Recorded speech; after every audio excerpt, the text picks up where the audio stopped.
Hello, everyone. Welcome to another episode of MetaWatch. This is MetaWatch episode 3. We are here with you guys right after the data set for 627 for Kill Team, and we're here to bring you all of the stats from 327 to 627 to show you guys exactly if Games Workshop buffed the right teams, if Games Workshop nerfed the right teams, and also what the current meta looks like, or what it looked like, because, you know, the data slate's out, so it's changed.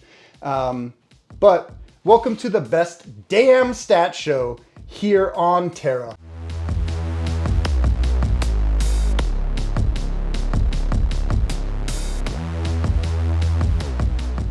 So today we have Travis Cheng, and we have Rob, the hobby Highlander himself. Travis Cheng, if you guys are watching this, I assume you guys don't have enough Kill Team in your life. Just Another Kill Team podcast is an excellent podcast. Make sure you go check them out. And if you're local to the East Coast or anywhere, make sure you go to any of Travis Cheng's events because he is an amazing TO. Rob, what's been your favorite Hobby Highlander episode so far? I really like the silver one. Okay, good. Yeah. That's the most recent. And yeah, then it's gotten clean and really well edited, and not as much tasting the paint. I was expecting more. That's fine. we cut out me eating paint. Yeah, I can't get any silver anywhere. It's just gone. Yep. And this is David. He is the man behind all the stats. He does everything. We talk back and forth, but he is the manual labor, the hours, and everything like that. So This guy just trusts me. I don't know why. yeah, that's true. That's true. But thank you everyone for joining in. Travis, is there any other shout outs you want to do before we start this episode? Yeah, small shout outs to Jason, the other half of Just Another Kill Team podcast. Hopefully Hell he gets yeah. a chance to catch up with this at some point. But we're here to talk about the best damn stat show. So let's see what happened and if GW was able to hit the right teams. I know there's been a little bit of conversation I've heard about some teams, Yeah. Blooded maybe being an easy one where people want to pick on their change. But ultimately, I don't actually think they did that bad of a job, is my, before I've seen anything, expectations. So I keep trying to get Candy Roll a Crit to come on here, but 6 p.m. is like 2 a.m. his time, so he can't make it. There's another stat show on the Just Another Kill Team podcast Patreon where you guys dive into stats. Is it every week? We do a weekly Monday show where we just talk about what has happened over the last weekend. So I think this weekend, because Hernkin and Brood Brothers officially made it into the data set, Hernkin did okay, and Brood Brothers this weekend specifically did not do all that well. Ooh, Was it this weekend? spicy. No, I thought, didn't they just win Candy Roll a Crit's tournament? They got first, second, eighth, That and was last 10th? week. Oh, That was last week. I'm behind on the times. Sorry. that's fair. Correct. That is fair. Fast. So we do it basically on Monday. We pull all of BCP. I try to cut out leagues. So this weekend they did not do that well. They were like a 47% win rate this weekend. But last weekend obviously they were closer to like 67, I think. Yeah. So Yeah, pretty strong. they are definitely good, but they also are, just like Vetguard before them, a team that hits on fours with some small amount of rerolls. So if you only play 180 games and 60 of them are Brood Brothers, maybe you just don't hit that many shots. And it's fine. which can happen. I mean, that has been the Vetguard problem in the past. It has. Trust me, I know. So if you guys want to check out his Patreon, Just Another Kill Team podcast is amazing. So make sure you go check it out.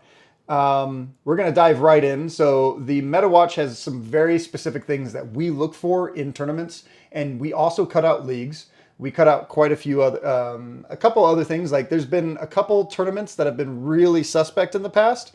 So we make sure we go through and we audit every single one.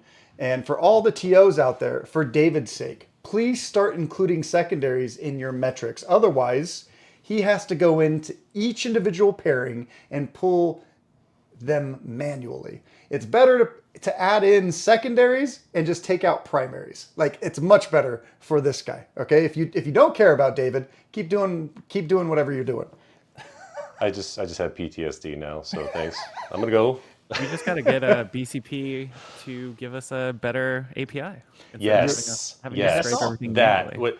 what he said. Yeah, you're not wrong. You're not wrong. So the metrics that we're looking at is we do 4-round minimum and 16 players. If your tournament did not reach 4 rounds and it did not reach 16 players, it is not included in this data slate. There's a statistic in this show called the meta shift. The meta shift specifically states where a team moves in the data slate from data slate to data slate. So where it shifts in the meta. So sometimes a team might be really bad one data slate, and the next data slate it shifts up because maybe they got a buff the previous data slate. So it kind of shows you where the teams are and where they grew to for the past. We also have our stats are all pulled from Best Coast pairings, and this current data slate we have pulled from 327 to 627. That was this current data slate with 6,295 games and 53 different tournaments. Now, something important. I don't know if anyone else has watched MetaWatch, but I do have a question for everyone here. Now, trivia. Yeah, the trivia questions. Now, this is to test if you have your actual finger on the pulse of the meta. I think last time we had Janice, we had Shane from Command Point, and we had Ben from Battle Brothers Tabletop. Yeah, Nice. Took me a second. Now, the person who walked away, the MetaWatch champion for that episode, is Janice. So she's guaranteed to come back on the show at some point in time. And yes, I just made that up.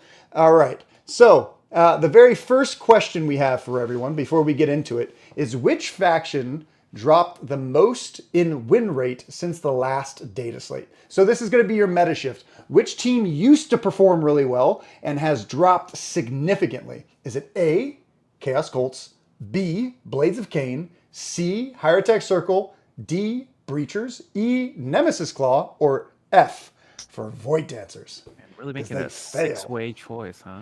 I sure am. Now, we're going to wait for David's answer. He's going to always answer last because he looks at the stats every day, but I tried to be a little tricksy, like Golem, Oh, Golem. I'm not fishing around in your pocket.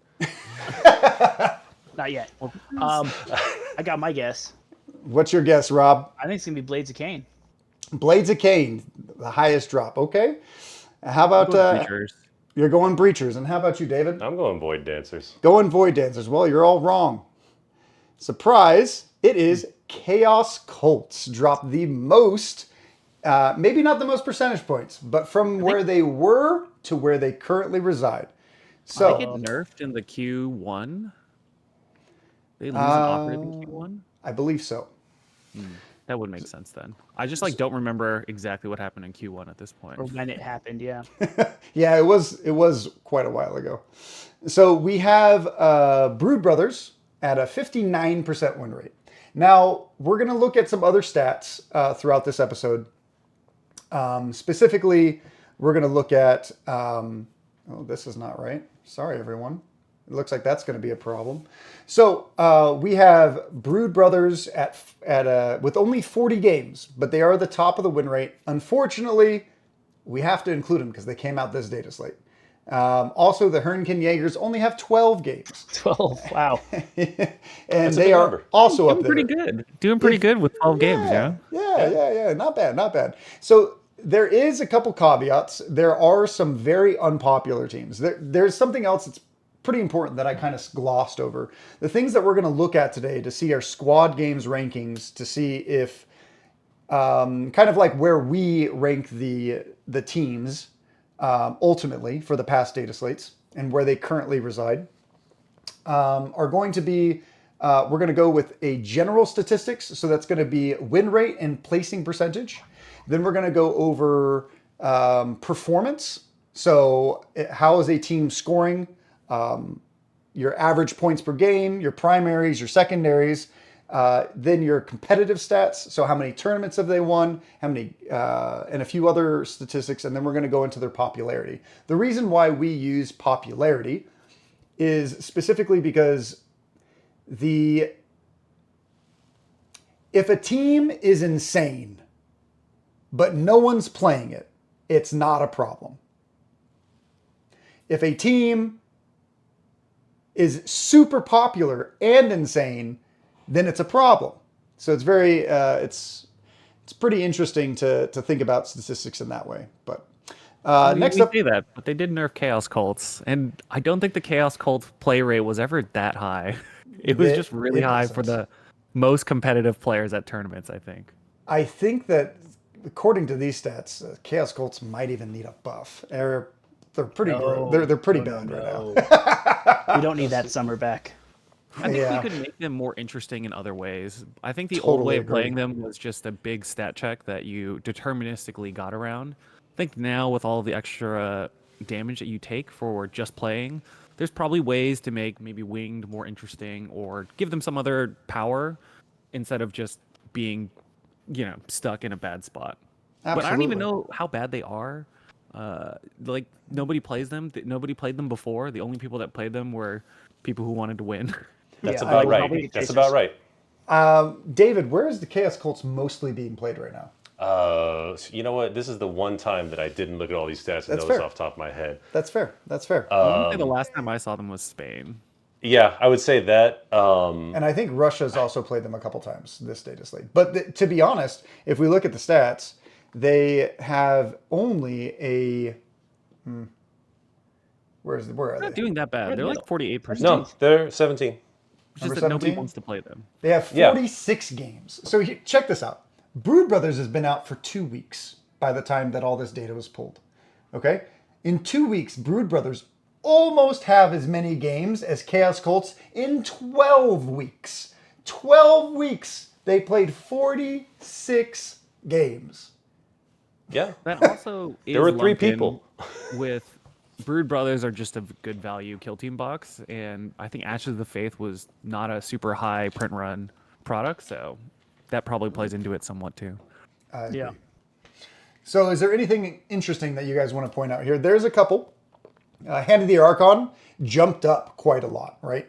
The other thing about the meta shift, right, is there is 4 brand new teams. So if you see a team that has ultimately stayed the same or dropped 4, that means that they're probably the same strength as they were in the last data slate. But if you see a greater drop than that, then they're probably a lot worse, right? So now win rate is something that Games Workshop loves, right? Games Workshop, at least from what we've been told in their own MetaWatch articles, this is the thing that they look at the most when they're trying to figure out what team is what, how each team is going to be. And I think it's important that we look at this as the strongest indication, because from what Games Workshop has told us publicly, whether that's true or not, because there is something very interesting about these stats that might show where these buffs and nerfs actually lie. So as we can see, they nerfed a lot of middle teams and they buffed some of the bottom teams. They missed quite a few, and they 100% just whiffed on the top. The fact that Pathfinders, according to win rate, the fact that Pathfinders got nerfed is weird. The fact that Felgor Ravagers got nerfed is weird. The fact that Blooded at a 49% win rate and Hyrotech Circle at a 49% win rate also got nerfed, and both teams got worse, including Felgor Ravagers dropped 11 rankings from where they were the last time to now. It's pretty telling. Pathfinders got a nerf and they stayed in the exact same spot, which probably means they actually got a little better because there's 3 teams above them, right? What do you guys take away from just those small things? Just seeing where the nerfs came in and the buffs came in. I think there's a number of teams at the bottom that should have been buffed, but they've gotten so much. They're just trying to figure out maybe it takes time. I'm looking at Farstalkers. Farstalkers aren't even the same team. No. They've gotten 12 buffs. And at this point, they're just trying to like maybe we give them some more time for people to figure out how to use those buffs. And Dude, they got worse. They got worse. Look, statistics. They got worse. Look, if they were any worse, they would have gotten power blade knives. I mean, they should have gotten power blade knives, but they got worse. It's kind of crazy. It's kind of crazy. I mean, at the end of the day, I don't think you can have a perfect meta where teams aren't going to have losers. Like, these are just too complicated. Right. Like, the games are too complicated for you to be chasing. Everyone is in a tight 45 to 55% win rate band. I think if there's enough tools where you can feel like you have a competitive game, that's probably more important. And a lot of the teams that got changed, those are the teams where there are no, like, the play experience is just, there's nothing that you're going to be able to do. Like, Felgor, just like the Gellerpox before them, are going to get hit with a nerf bat over and over and over because they just have a very linear game plan. And no one likes to play them. Everyone hates playing against Felgor. It's just, it breaks like this core part of the game, and they are reliable enough on the backswing where it doesn't actually feel like you've done anything. So you need to fundamentally change how you approach the game, and if there's enough heavy cover on the boards, which in general, we are all mostly playing on lots of heavy boards. I think maybe the WTC terrain is going to lighten up some of the mid boards, but if the Felgor can stage I don't think on so. heavy The terrain, WTC has more heavy terrain linear. it has more heavy terrain, but there are some mid board objectives that are way lighter than some others. Yeah. So I like, would agree. Felgor are one of those teams where I'm not surprised they got touched. I'm not surprised they keep getting touched because they just are incredibly reliable. You know, when you can go with Relentless on all of your dudes, they die and they still have Relentless. It doesn't really matter if you hit on 3s or 4s or 5s. Still going to just do the thing most of the time. Was, you know, I played Pathfinders. If I have a gun drone on Overwatch, it's probably going to do some amount of damage against a 5-up save dude just because law of large numbers. If I roll 8 dice, I will probably get a crit somewhere along the way, and that crit will probably stick. And Felgor do the same thing, but they do it when they're dead, which is really annoying. So they skewed all of the old 8 and 9 wound matchups, and I think because they've gotten nerfed, it's no surprise that Hand of the Archon have been able to crawl back up. Yeah, kind of what I would expect. There's another thing. You know, teams like Kasserkin, they're like they're bad, but if you do anything more drastic, they're just gonna be like insane. Well, I don't actually. There's a few things that I want to touch on too. I think a lot of the teams are actually really relatively well balanced, but I think we are seeing problems with crit ops. I think there's an innate problem with crit ops itself that is like why is Gellerpox so good? It's because they win 90% of the capture games. Why is Wormblade so good? Because they win 90% of loot games, right? Like, there is a innate problem with crit ops compared to the innate problem with teams. Now, I understand that we are balancing 4 crit ops, or Games Workshop is balancing 4 crit ops, so we have to take that with a grain of salt. But another thing that you said, Travis, which was very interesting, and I also quite heavily believe, these are very... I think that it's important not to have a fully balanced game. If we're playing a fully balanced game, we're just playing chess, right? And no one wants that. We want there to be strong teams. We want there to be weak teams. But also, like, when a team is really, really, really bad for over a year, yes, I'm looking at you, Intercession and Strikeforce Justian, and you just get straight ignored, is annoying to me, right? Because... Intercessions had a 38 to 40% win rate for like 3 Dataslates. That's about right, yeah. And Justian, we can't ignore because they're just the worst version of Intercession.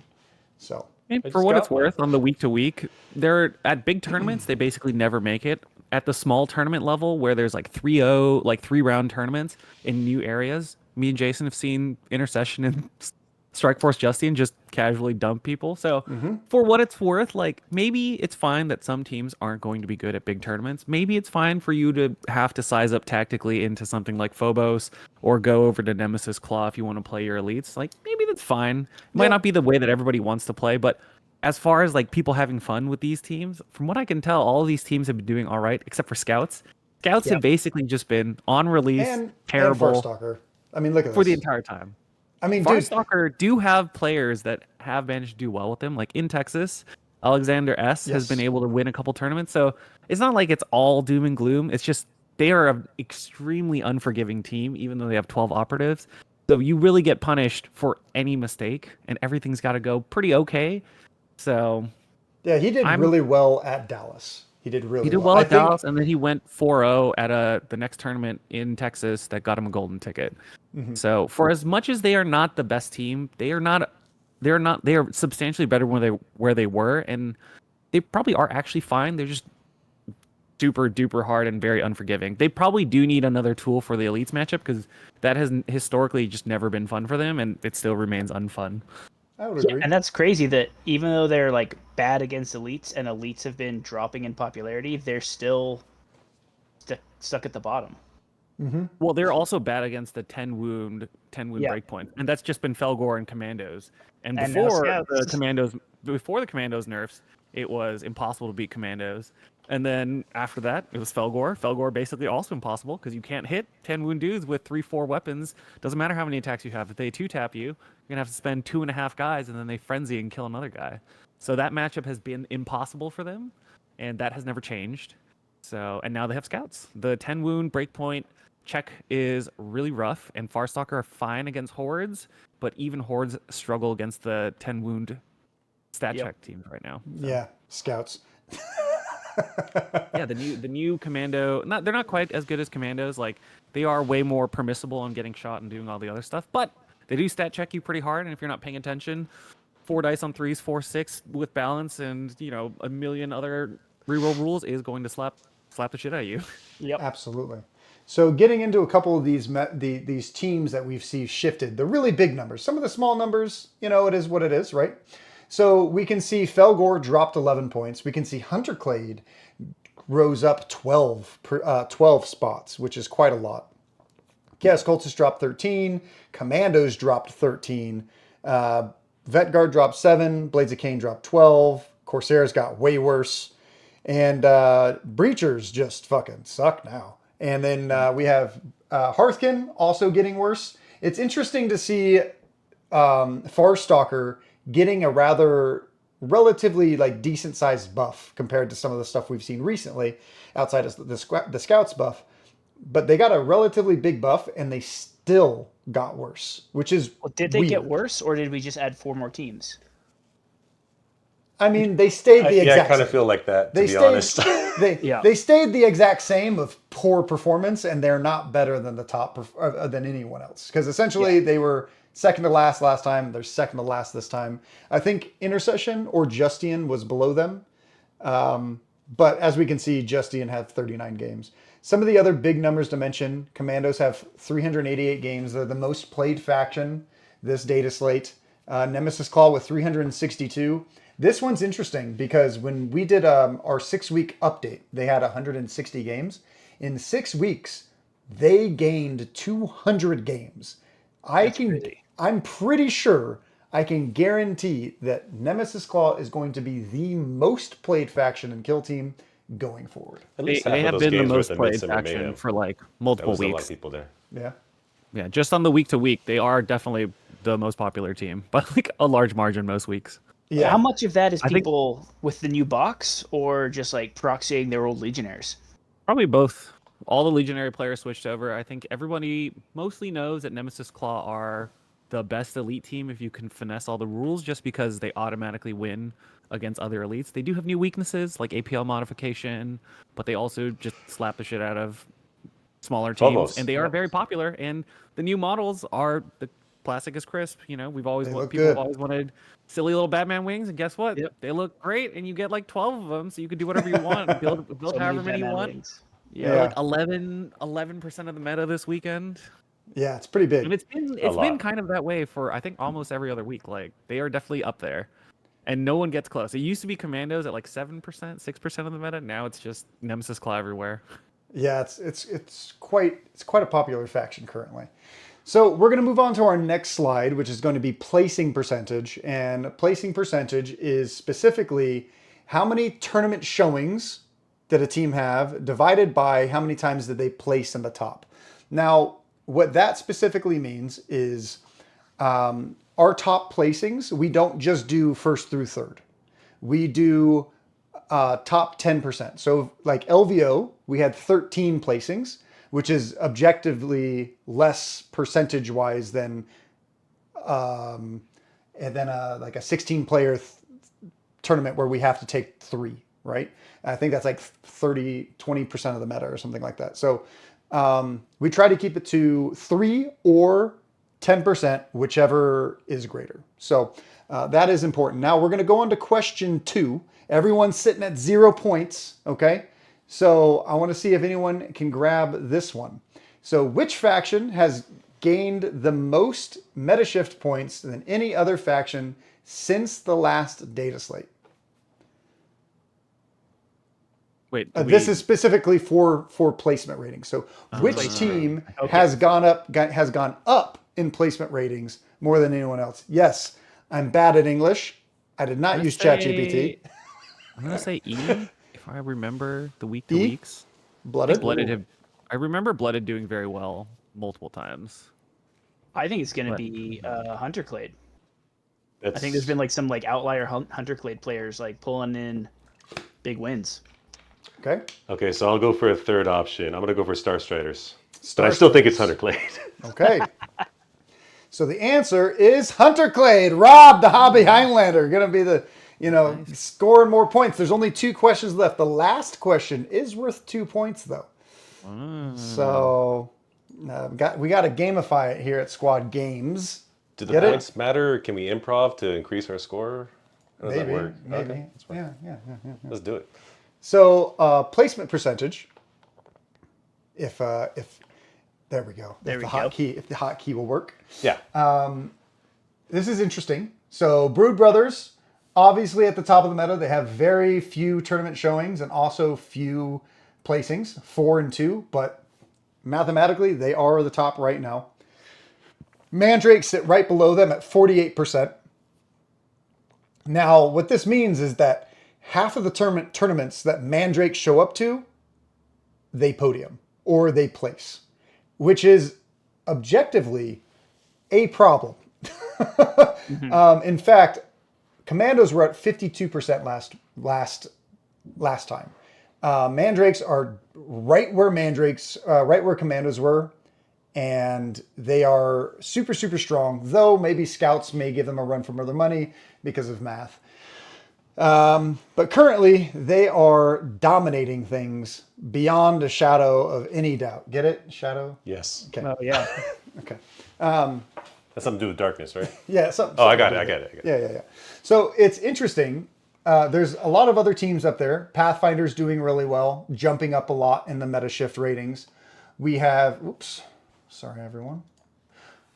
We have Higher-Tech Circle also jumping up. Both teams performing really well, but as we remember seeing, Higher-Tech Circle's win rate dropped quite a bit, but their placings went up. So that just means whoever's playing them is playing better and doing well with them, right? We saw, I think, 2 people podium or get close to podiuming at Dallas. I think they took, I think it was Leander and... I think it was second and third were High Tech Circle. Mhm. Yeah. Trust me, I was there. It made me sad. Pathfinders are doing really well, yes. We have Wormblade dropping 2 points, but there is 3 teams that jumped up above them. Unfortunately, the Jaegers are also there. They showed up to 3 tournaments. They podiumed at 1, so yeah, they're up there. Again, we have to take it with a grain of salt because they have so few games. Gellerpox also jumping up. Hunter Clade jumping up a ton, right? 14 total points. That mainly has to do with Liam and a few other people playing them. I think they're quite popular in Spain. Not in Australia, as well. right? Yeah, Liam from Australia. This Dataslate, I think he did at least 2 of the top placings. Yeah, I mean, Liam's quite good, and he likes Hunter Clade. We had him on for Just Another Kill Team podcast, I want to say like 2 months ago now. Yeah, he's a Chad, a mate. Yeah, is what they we had say. him on in May to talk about Hunter Clade. So if anyone's curious about how this stat got generated, join us on Just Another Kill Team podcast. Check it out. If the flesh is weak and you guys are down with that, make sure you check it out. We have Commandos dropping 7, Nemesis Claw jumping up 10. Now, I did put an area where I think teams could be or should be. If they're just out either side, maybe they're not that big of a problem. If we wanted a perfectly chest balance, I think everything has to have like a 3% placement rating, which is never going to happen, right? So you think that there's going to be a couple good teams. You say maybe 5 times that amount is good, right? That's 15%. Up to 25% of tournaments that they show up to, right? So we have quite a few teams in that area with Star Striders all the way through Void Dancers. A lot of them are sitting in what I think a good placement rating is. When you start to see teams creeping out of it, like Wormblade, Hieratech, Pathfinders, and Mandrakes, it can be a problem, especially with 48%. And then we go down to Legionary, Exaction Squad, Breachers, and Farstalkers all in the bottom. Like, so far, but look how small the little blue line is. Look how small the little blue line is. Over here? Over there. There you go. Yeah, I'm over still there. surprised there's a blue line at all for some of these teams. Yeah, last Meta Watch there was some that had 0. This time, I think overall the meta is getting better as we continually progress, but we are seeing some wide variances like Mandrakes. I think you lit a fire into somebody because Intercession jumped up 12 points. I'm not, yeah, That's I definitely crazy. think so. Usually when I say Intercession sucks, somebody's like, oh, I'm going to show you for the Emperor. Ugh, let me roll some dice and smash some people with I mean, chainswords. this is going to be the patch for the Day of Ascension worldwide. You know, like between Jinxer Cults and Wormblade, those teams are popping off. And Scouts. Scouts are the Gears of War dudes, the cog Marines. True, they are. Yeah. Chainsaw bayonets and shotguns. I like that Felgor dropped 12 to meet Intercession Rising 12, and they're the same score. Yeah. Yeah, they're the exact same. It's pretty interesting. A lot of the placement ratings are very. If you guys have a favorite team, make sure you put it in the comments down below. It's gonna be a good time in the comments, I believe. If you guys disagree with placement rating or placement percentage, please let us know why. As you can see to the far right of the graph, we have new teams that got nerfed, and then teams that got buffed. Once again, you can see that we look like we're a little bit closer to maybe what Games Workshop was kind of looking at when they started nerfing teams, right? We have Pathfinders and Hieratech Circle at the top of the placement ratings, placement percentages, but then we have 2 that are in the middle. So, and then we do have a lot of teams down here, down in the bottom, who are, it looks like a little bit nicer of a clump to maybe the reasoning behind some of these buffs and nerfs. Maybe. But maybe there's another slide that has a little bit clearer representation of Foreshadowing. Maybe. Dun, I dun, mean, dun. I don't remember. But yeah, is there anything else that you guys want to shout out? Oh, let's not do that one. Whoa. Previews. I'll say Wormblade is kind of interesting to me because they're only showing up at 24 tournaments Which versus Wormblade 5. Yeah. But like you get Hieratech showing up at 41 tournaments, and they're dominating in podiums for that. I mean, before this set of nerfs, I think Hieratech Circle were undeniably one of the strongest teams in the Agreed. game. The fact that you could play a game plan where you could chuck your 3-up save, 10 wound model that shoots a crack grenade with a reroll, and it dies and it gets back up at full health and blows you up again, or it can melee you down, depending on the matchup, was objectively just insane. And this conversion rate makes pretty good sense with that.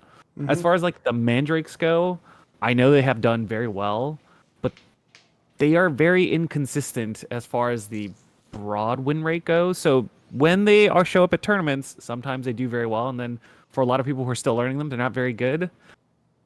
I think also I do think that they probably need a little bit of a nerf. I think there's some standardization that showed up in this Dataslate change that I think they would have eventually gotten if they were going to get touched. But I kind of expect that if the rumors of an edition change are true, that we'll just get those with the edition change. The I big 100% thing being agree with that. the single retain on cover saves. that everyone else seems to be getting. I would expect that Mandrakes get that, similar to how Blooded got a nerf that seems undeserved, but over here you can see they do 20% conversion rate. That's not bad for a team with a 50-50 win rate. So I will say something before you, Rob. I apologize. Something that we also need to remember is that we don't know when Games Workshop pulls these stats. So this is after the fact, right? Did they pull these stats 6 weeks ago? Did they pull these stats 4 weeks ago, 2 weeks ago, last week, right? I know that we did not provide the stats this time. Last time we provided the stats to Games Workshop, so I don't know where they pulled the stats from this time. Our stats definitely don't agree with their buffs and nerfs whenever that may have happened. But I do know that 6 weeks ago, Blooded was at the top of the meta. They had a 55 point or 56% win rate. They were doing very well for a little bit. They've fallen off a lot in the last couple of weeks, but I do remember seeing for like 3 weeks in a row, they were looking very good. And their nerf was extremely minor and reads way more like standardization than it does like an actual nerf. I think standardization is excellent for the fact that we have 33 teams, getting some level of standardization where you see a model on a large base, you're like, that probably can't use heavy cover. That's not that crazy. Just if you're going to get a free cover save, maybe you shouldn't be able to get 2 free cover saves unless your rules let you. Like for Pathfinders doing the Kalyan or what's the other big one? Oh yeah, Kroot, of course. The ability that doesn't do anything because anyone who shoots is always doing it at 2-inch range because the boards are too small for you to get in a turn 1 shootout. Absolutely. Yeah. Is there anything else that you guys wanted to point at specifically about the placement ratings before we move on? To me, this is one of my favorite metrics to see how teams are doing at a top table, but I think it's relatively difficult to balance a team for high end play compared to nerfing a team for all over play. I think it's important for like the newer players to just not care too much about the stat because you're probably not going to play this. I think it's very easy for tournament players to get caught up on we see the meta as it is, but most people just kind of play their 3-round tournament casually and like they'll play Mandrakes one time and that's it. Like they played them, they lost, and they moved on and they played 2 other games. So it really doesn't matter if Mandrakes are sitting at the top. As long as Mandrakes are hard to play. If Mandrakes are easy to play and they're winning, then less good. Higher Tech Circle are an easy one where it's like, oh, it didn't matter what I did. Or Felgor, it doesn't matter what you do. They're just going to do their thing and they're just going to do it in your face and you're going to have to look at it the whole time. Mandrakes, at least conceptually, much easier to feel like I got to do something because they still have 8 wounds. Like they still die relatively easily if you make a mistake. Mm-hmm. I think that pretty much outside of maybe Higher Tech Circle, the top 3 teams are actually pretty hard to pilot. Higher Tech Circle might be a little easier. I think Gellerpox are also reasonably hard to pilot. I mean, a lot of these conversion rates are, I think, like 3 players right now. Yeah, I think Higher Tech are pretty tricky. I mean, Shane's done his how to do it, how to play this team, but there's a lot of people that pick it up and they, they are tricky, but they won't be tricky after this. Now they will just be. Now that you have to play the way that I think James Workshop wanted you to play, which is trade attritionally, you die, you get up, you run away, and then you just survive a whole extra turn. If the game played over 5 or 6 turning points, I think this version of Higher Tech might be good. But with 4 turning points, I just don't think that getting up at 3 to 5 wounds is ever going to be a tenable situation. Hey, at least they get up. At least they get up, right? I would rather they just get up all the time and just do away with the rolling at this point. If you're going to make it a lower wound count, just give them the reliability of knowing that when they die, they get back up. Because they still only get 2 or 3. And it's not like security is very playable right now because it's just really hard to actually maintain. The worst secondary in the game. And you will see why. You will see that it is the worst. I will prove it. I think when they were getting up on 3s with anywhere between 7 to 9 wounds, it was actually fine because you could reliably get to the turning point 4 and have models who could still fight, which meant that if you're getting up at the end of the game, you miss 1 turn, you make it by the end of the game, you can still play the game and play security. When you get up on 2s and now you get up at 3 wounds, anyone can kill you and it's just not the same. Yeah, and I don't actually know if you can get your models up close. Yeah, go ahead, sorry. Go ahead, Rob. What were you going to say? Oh, yeah. The person who killed you last round is just going to shoot you again, because they're right there. So, or just charge and fight you. Like anyone can charge and fight you at 3 wounds. I don't objectively. It'd be better off if you could be like, I don't want to reanimate this turn. I'll just wait until things calm down.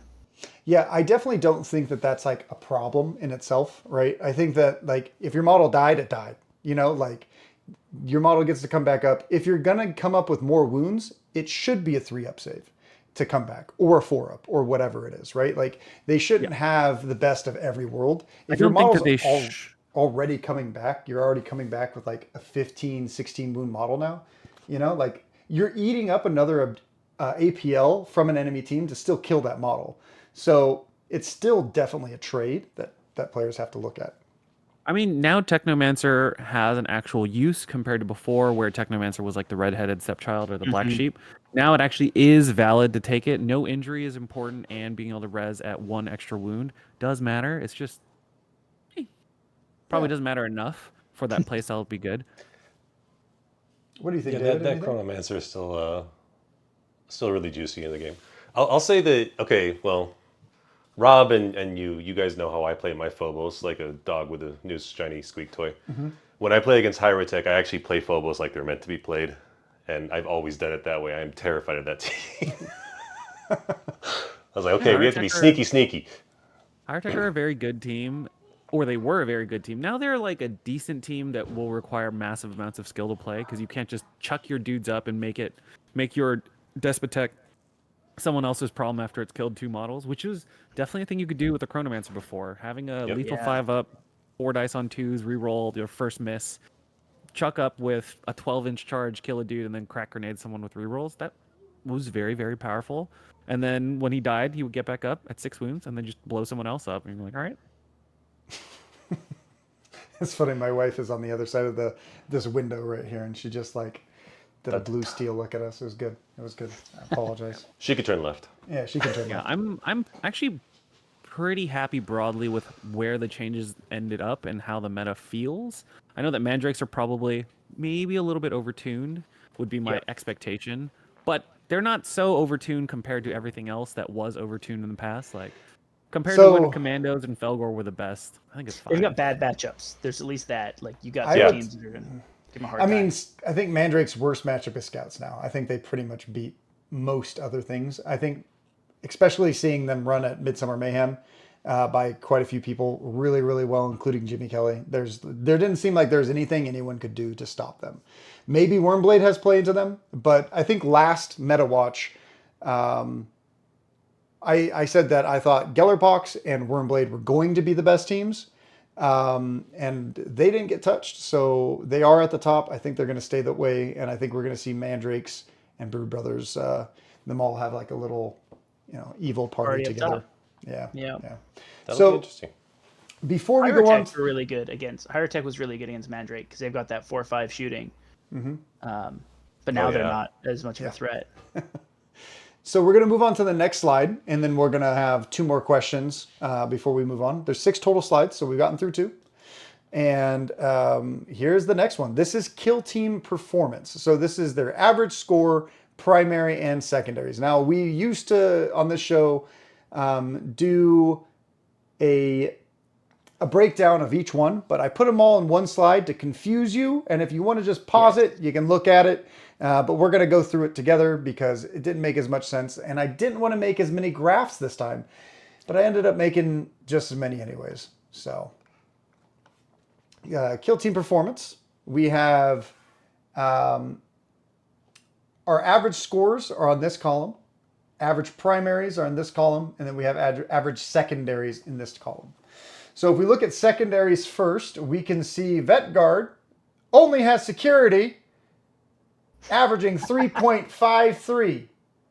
This is my reason of why security is the worst in the game. You can also see Scout Squad also at the bottom. Same with Intercession, Legionary, Exaction Squad, and Orc Commandos, surprisingly enough, all at the bottom of the table. I believe the average score is 3.95. And over 4 games, right, you multiply these statistics by 4 games at a typical 4-round tournament, you're going to get about 14 secondary points for Vetguard, and Mandrakes are going to be sitting pretty at like 16, 17, 18 more. 18. So objectively, there's a huge difference between the bottom and the top, even though right now you don't see that large gap. Pathfinders jumped up the most, and so did Hunterclade. So those are the only two teams outside of Blades of Cain who really, those three teams jumped up. Most other teams dropped, especially Void Dancers. Dancers definitely seem that they're, while they're still above average on secondaries, they're still above average with their nerf. They definitely dropped from, I think it was first place all the way down to 12th. So Chaos Cults and Farstalker also dropped tremendously. We have in our average primaries, you can see Brood Brothers with only 40 games are crushing it. You know, old vet guard numbers here. Gellerpox and Wormblade. Also over here, Gellerpox and Wormblade for most average score. This is a lot of stats to take in. Is there anything that you guys want to focus on? I have a question. Yeah. How are Imperial Navy Breachers doing so poorly when they're doing really well with their average scores? Your They opponent just can't beat you stop every time. anyone. Yeah. I guess. So they're just playing everybody who's above them? I mean, if everyone scores 20 points and you score 16, you still lose every game with a high score. That's fair. That's fair. Yeah, if you have really good, we see this a lot of times with teams who have really good secondaries. It's funny. They have really good primaries too. Yeah. Well, they're similar to a horde team. They are a horde team. Yeah. So they're ultimately going to play secure really well, and they're going to play loot really well. You know. I mean, they play them okay. They've had one of the worst win rates, I think, week to week that I remember. Like, they just have not been doing very well. It turns out that losing the damage mitigation hurt them a lot, and enough weapons do 3 damage where it just destroys your 8 wound models. Yeah, it's pretty good. Yeah. They're struggling quite. At the quite same heavily. time, I didn't love playing against them when they only took 2 damage for like the majority of the game. So I don't mind, but and they're also not a very popular faction. There's not a ton of people that are playing them because they like the magnet boots. So when they got worse, most people just left, and now they're just like, nobody plays them, and they're not very good.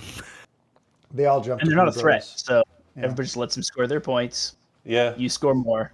that makes sense. I think there's a couple issues that we can point out in these statistics. Mandrakes being the highest scoring secondary team ever.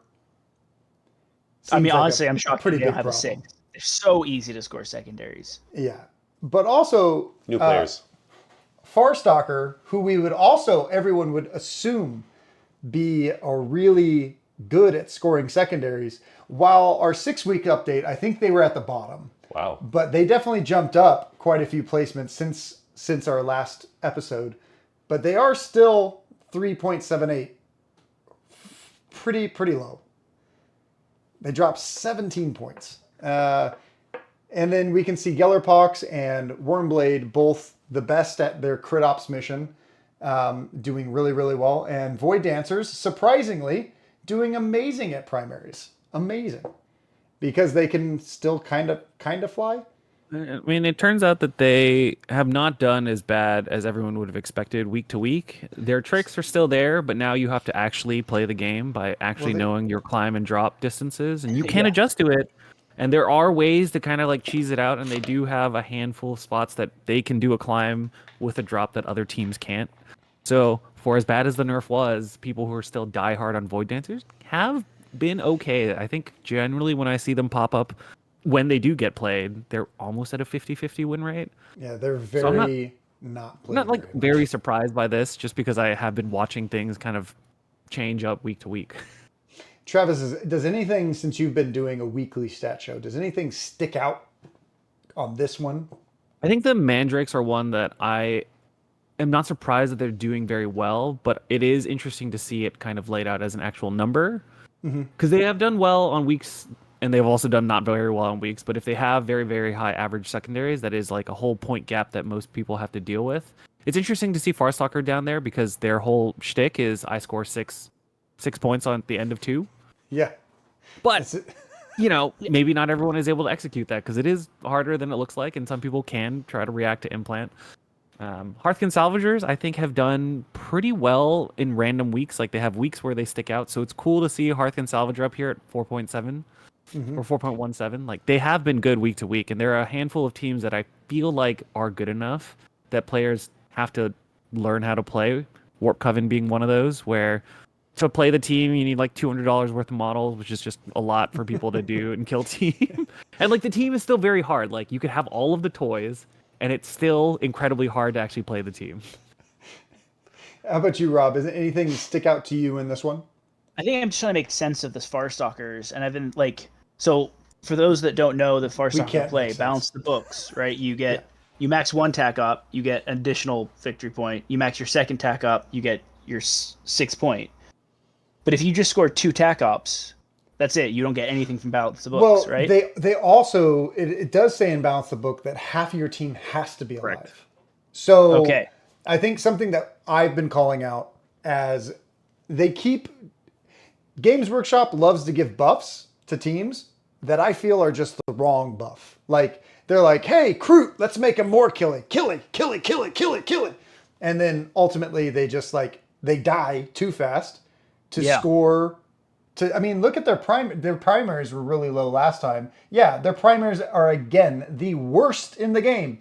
That is because they are fucking dead by turning point 3, by turning point 4. They don't score any more points. The primaries, we do have to include painted as well. So this is including painted on Getting average. 8.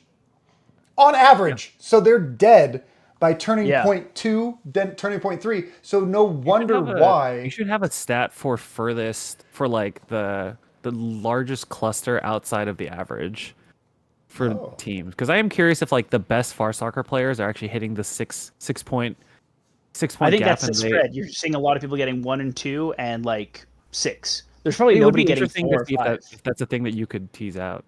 Yeah. Well, that would be a David question. I probably could. Okay. Maybe. Because I do think that it would be fun to have a metric to check in on the highest skill cap teams.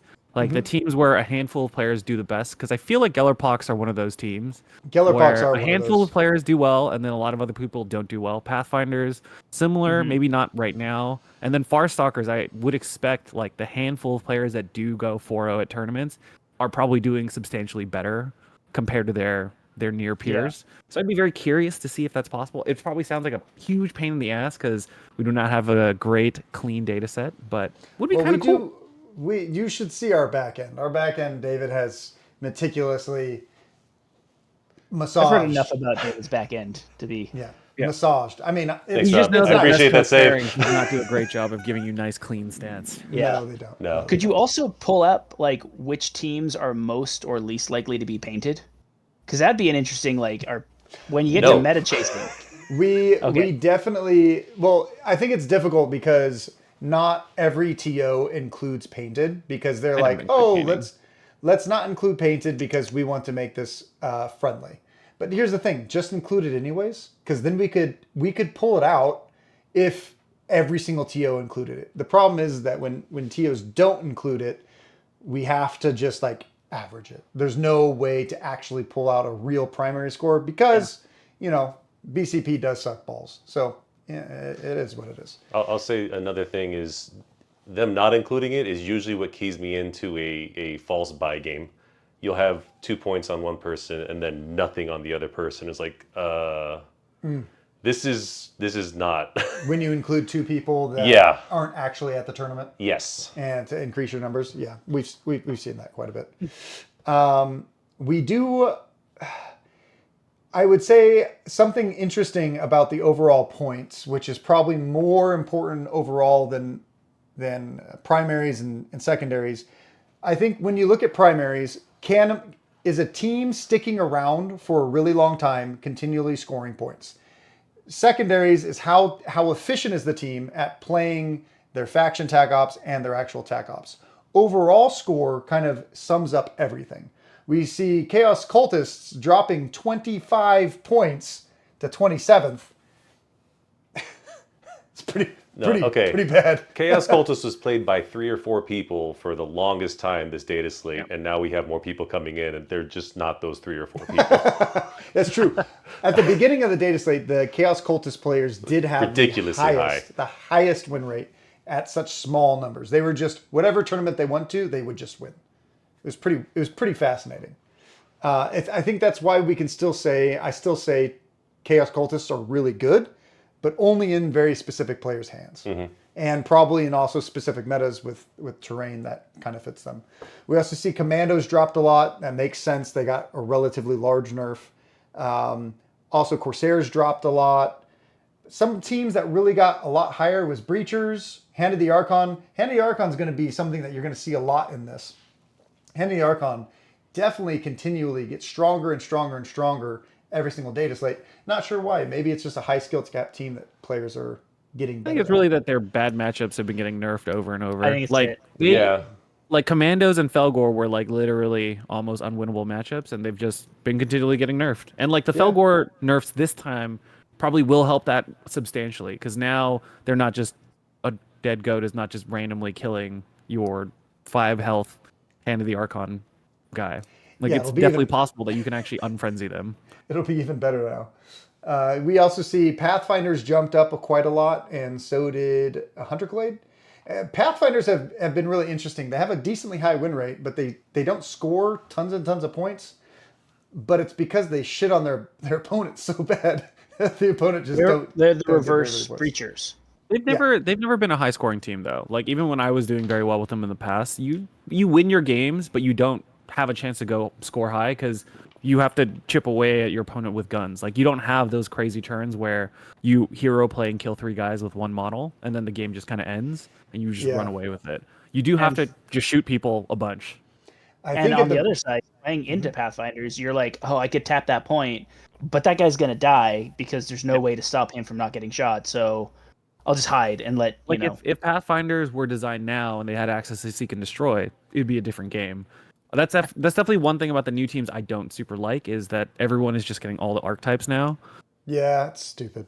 Trust me. Yep. But maybe it signals that eventually those archetype restrictions will maybe not matter, because I feel like this entire release for Beta Decima stuff, I think one team has come out with 3 archetypes each time, and then the other team has 2. So we're really just not using that balancing lever anymore. We might not even have that on the next edition. If that is the case, if there's another season, then maybe they'll just be like, hey, every team gets access to... One of the things that I generally used to say back when things in the first year of the game is that one of the balancing levers that I thought was very novel and fun was that you could use archetypes to balance out what teams could or could not do. Because at the first Kill Team Open, there was a player who was on Wormblade who played security. And they didn't know what they were doing, and they made a mistake. But Wormblade was security, like a shooting team that could just play security and have your opponent come out to the middle when you start on conceal and blow people up. Definitely gets to cheese your opponents out a lot harder.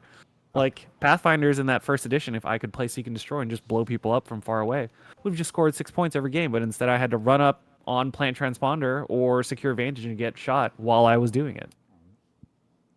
Yeah, I mean, you're not wrong. You're definitely not wrong. So we're going to move on to the next question. But as we do that, we do have another question for everyone. Okay? This one, I don't even remember what it is. But I guess we'll have to find out. So the question is, which Kill Team faction does Godwin Fishegg represent in the Eisenhorn book series?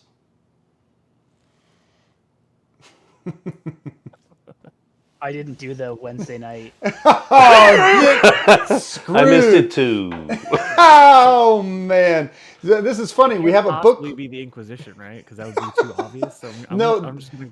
The Inquisition is like, is he a savant? Is he one of these guys? You know, specifically in their 5-man or 7-man little faction squad. I mean, maybe not. I didn't even know this character.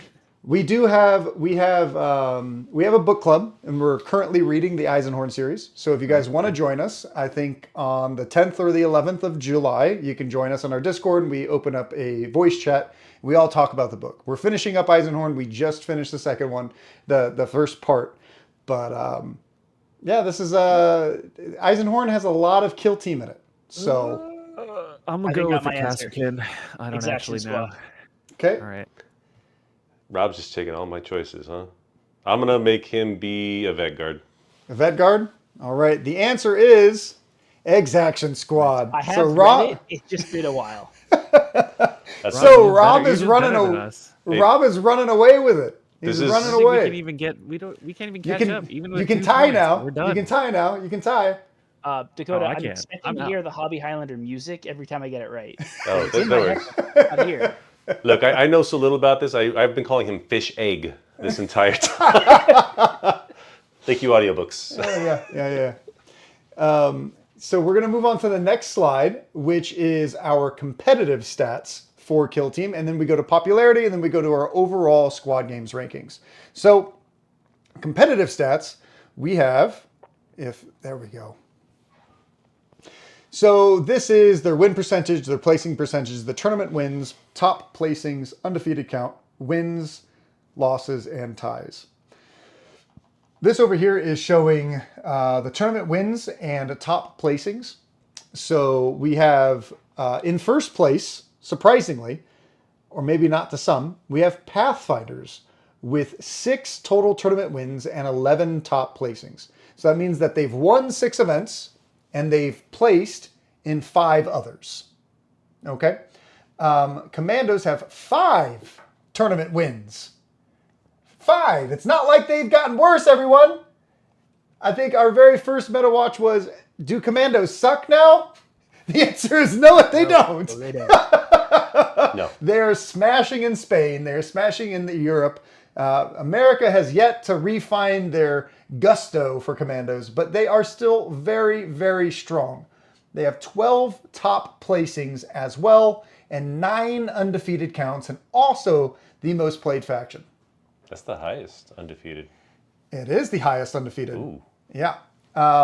We have Mandrakes next with 4 tournament wins and 13 top placings, and then Hyrotech Circle with 3 tournament wins and 14 top placings. The rest start to get a little bit muddier because Google Sheets doesn't always.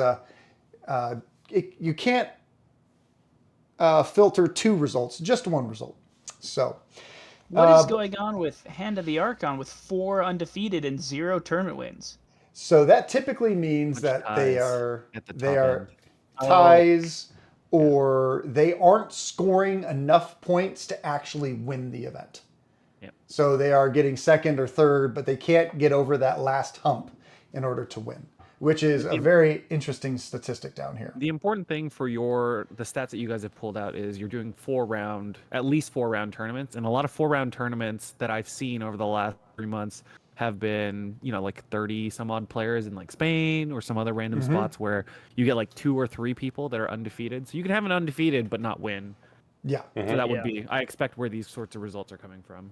I would agree. It's kind of interesting that Hand of the Archon have more undefeated than they have placings. Yeah, I think they're the only team that have more undefeated than placings. Yeah, that is interesting. it's got to be Very ties interesting. then. Mm-hmm. It has to be. I mean, as a 9 operative team that doesn't have a lot of free retains while getting shot, you can just get diced out sometimes. Whereas like Mandrakes don't have that issue of getting diced out because you always have the invuln that might bail you out. Yeah. Oh, looks like this thing wanted to go back 2 slides this time.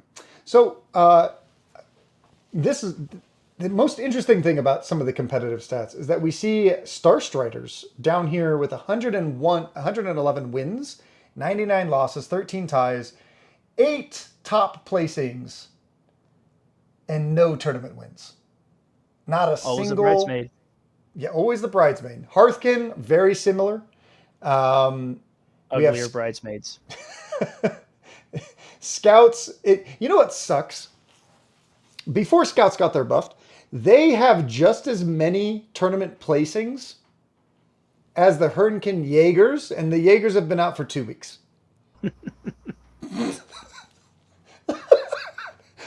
That's why they got power knives, okay?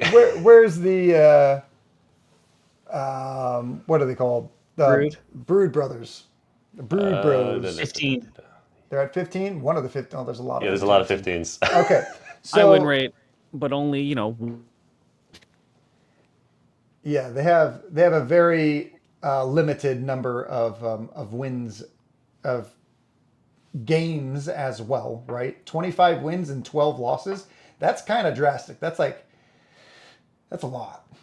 That's like double the number. I mean, even it's a small sample size. It is double, right? We you look also at cut like, I think this data cuts the week where they did the best too, because this week they did not do nearly as well. Right. Yes, because it is the new data slate, right? So yeah. This is almost cherry picking. It's not In fact, cherry picking. It's not cherry picking, but it's just an artifact of the time when this gets pulled. It's like, yes, Brood Brothers looked really insane that weekend. They probably are definitely good, but they do have some pronounced weaknesses, which, a bunch of scouts with power knives definitely do help push those weaknesses. Yeah, just a smidge. yeah, the weekend before they were only at one event in Spain, which is interesting. If anyone wants to even think about that for a second, why would they be allowed in Spain on the weekend of release? Fully painted models. I don't know. But you have one team there, and then you have the next week where they played in 3 more tournaments. So With one big tournament, and that tournament, I think there were like 6 Brood Brothers players out of like 30, 33, 36 players. yeah, And they yes. did very well. I mean, they took first, second, and 8th and 10th. yeah, like they took a bunch of high slots. So it's no surprise that this data has them showing very well. But considering I just looked at it today and they've been fine, they got like a 49% win rate. It's just funny because I'm like, yep, they do look good and they probably are good, but they have more weaknesses than some of the best teams have had in the past, which is good, I think. I would agree. Yeah, I think like my broad thing for all the doom and gloom that people like to put out is that it's probably one of the better times of the meta. Like a lot of our old teams that were unplayable for a long time have legs. Like Warp Coven, for as bad as they have been, are in a much better spot. They've been buffed a million times. They look wholly different from their release, but they still have the flavor of a bunch of cool dudes in armor blowing spells up. Except now they've also got 9 Wound Zangors. Yeah, they actually have a very something interesting as well. They've won 3 total tournaments. Yep. They've placed in 4, and they only have 1 undefeated count. Yeah, they have done well enough for me to think that they probably are good enough. It's just, man, oh man, you got to buy 3 different kinds of models, and it's not cheap. And then they've also had the biggest problem with rosters, where rosters matter. At Nova, there's going to be no roster restrictions, and Warp Coven definitely are one of those teams. I think them, Compendium Demons, there's a handful of teams where no roster restriction does open up a whole new world of being able to be cutthroat. I mean, I don't even think Matt, the TO of that, has even thought about Compendium teams coming to that as well, like Demons and other Compendium teams. Yeah, there's 2 notable Compendium teams that get to play with big skews. So Drukhari in the Compendium cannot take all witches and all of their gunner dudes. And same with Craft World Dollar.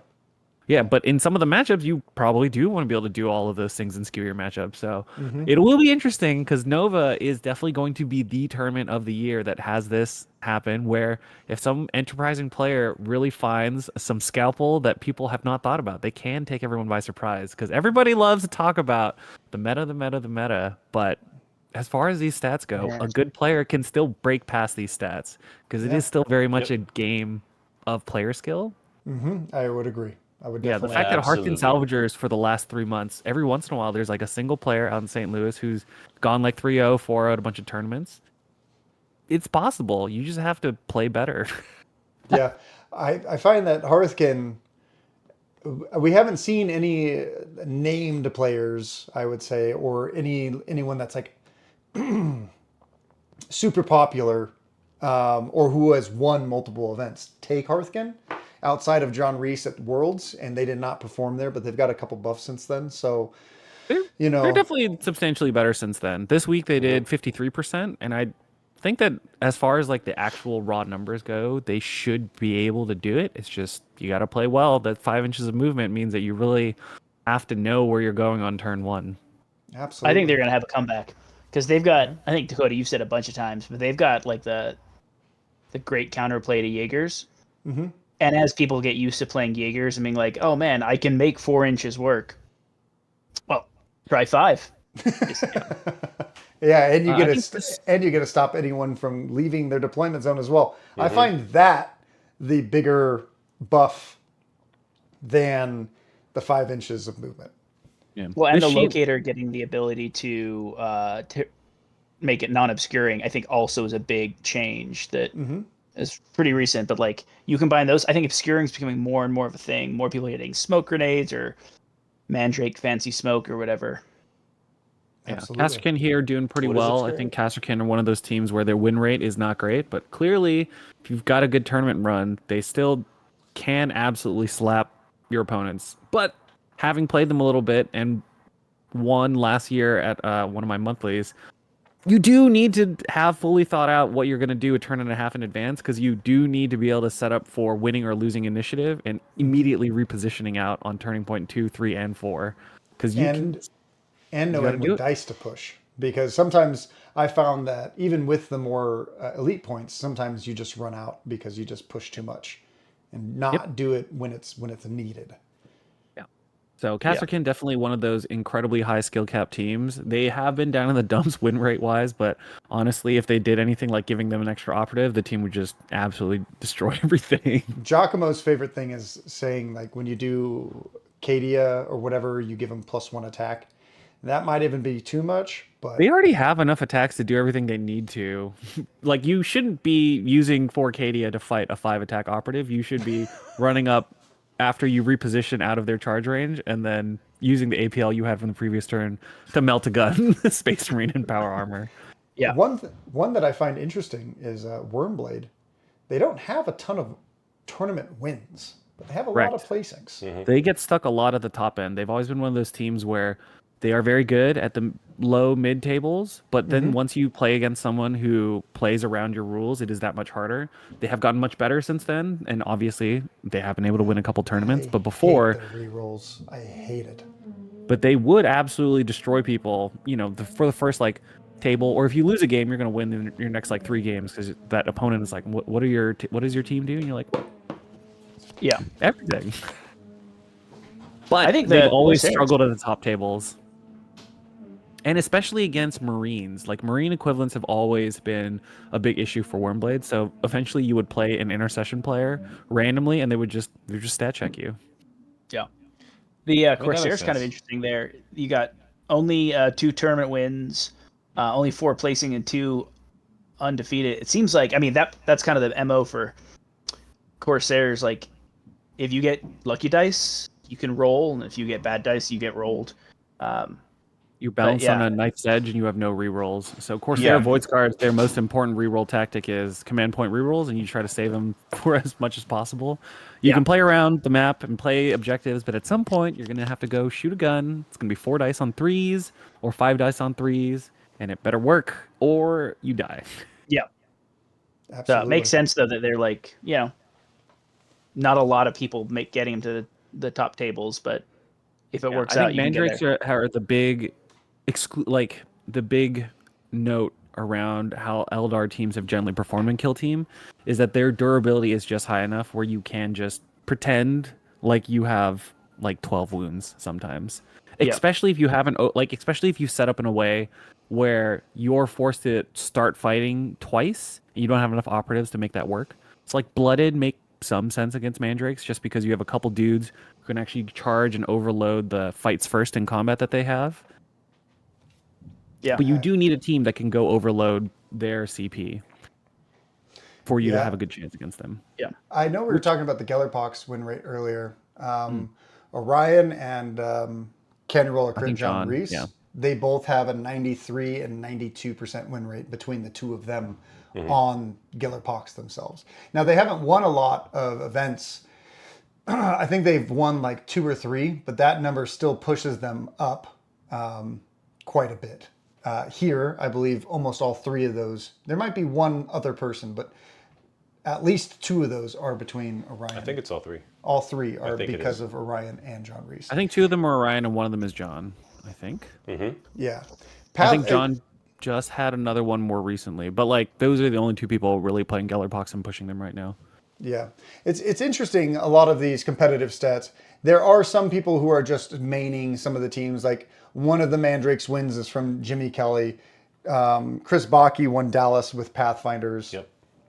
I don't think anyone from America outside of I think in the Pacific Northwest, they had one Commandos player win. But outside of that, I don't think we have any other Commandos wins in the US or in Australia for that matter. It's pretty interesting when you start looking at some of these and where they're coming from, right? Am I wrong? I don't think you're wrong. Okay. I What just is think the I'm going to total do it. number of- I'm currently undefeated with my Commandos. First game the other day.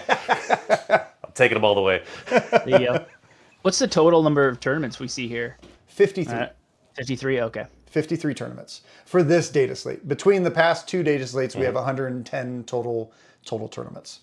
But yeah, this is pretty interesting. And I tried to make the graph go only up to 26 because if it went up to 53, these bars get a lot smaller because again, Pathfinders have placed in 20% of all tournaments essentially, and they've won over 10%. And Commandos have won 10% of all big tournaments this data slate. They've won 10%. That's crazy. They got nerfed and they're still crushing it in top tables. I keep having this conversation with people. They keep telling me Commandos are bad, or they don't think that they have the legs anymore. And it's just objectively not true. The stats are literally telling us in our face, Commandos are still incredible. Well, it's because it's not what they believe, it's what the orcs believe. And the orcs believe that they're still top tier. See, that's why he's here. He reminds us. I think orcs have plenty of play. They just have more pronounced bad matchups now. Like the fact that all of the elf teams can fight them finally is really important for them not feeling as overbearing. But it doesn't mean that orc commandos can't still get it done. Like you still got 11 models. You still have 9 of them with crazy high wound counts. You still have good ploys. You still got a big explosion. Granted, your opponent can play around it a lot better. But, those things haven't gone away. They just aren't as overbearing as they used to be. Yeah, it's interesting. The West Coast is a really heavy elf meta. We have a lot of Blades of Cain, a lot of Mandrakes, and a couple Hand of the Archon. But a Hand of the Archon basically doesn't exist in Spain. It's weird. It's pretty interesting to see kind of where people are finding these different metas to kind of have their teams kind of flourish. We're going to move on to the next slide. I think we only have 2 left, and we have 1 question left, but we'll save it. We'll save it. So the next slide we have is our popularity stats. And let's go to the actual stats so everyone can see it. You can pause the video if you want to see them. So popularity is very important because how often is a team being taken? Now we can see with a graph rather than numbers how many times the Jaegers have been taken compared to Commandos.